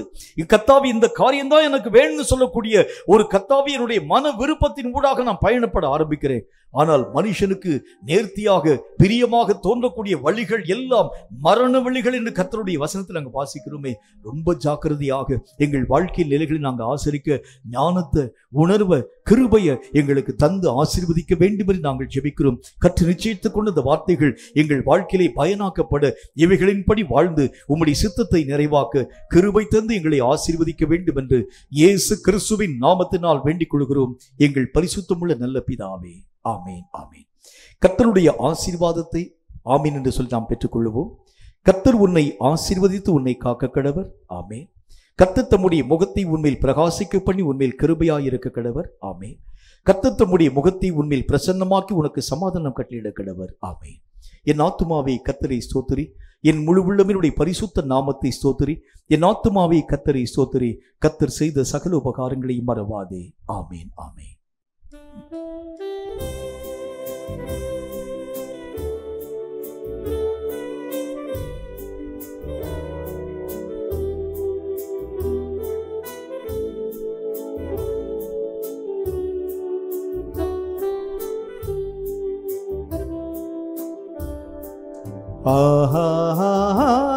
அல்லேலூயா, அல்லேலூயா, அல்லேலூயா, அல்லேலூயா, ஆஹா அல்லேலூயா, ஆஹா அல்லேலூயா, ஆஹா அல்லேலூயா, ஆமென். கர்த்தர் தாமே உங்கள் ஒவ்வொருவரையும் அளவில்லாமல் ஆசீர்வதிப்பாராக. ஆமென்.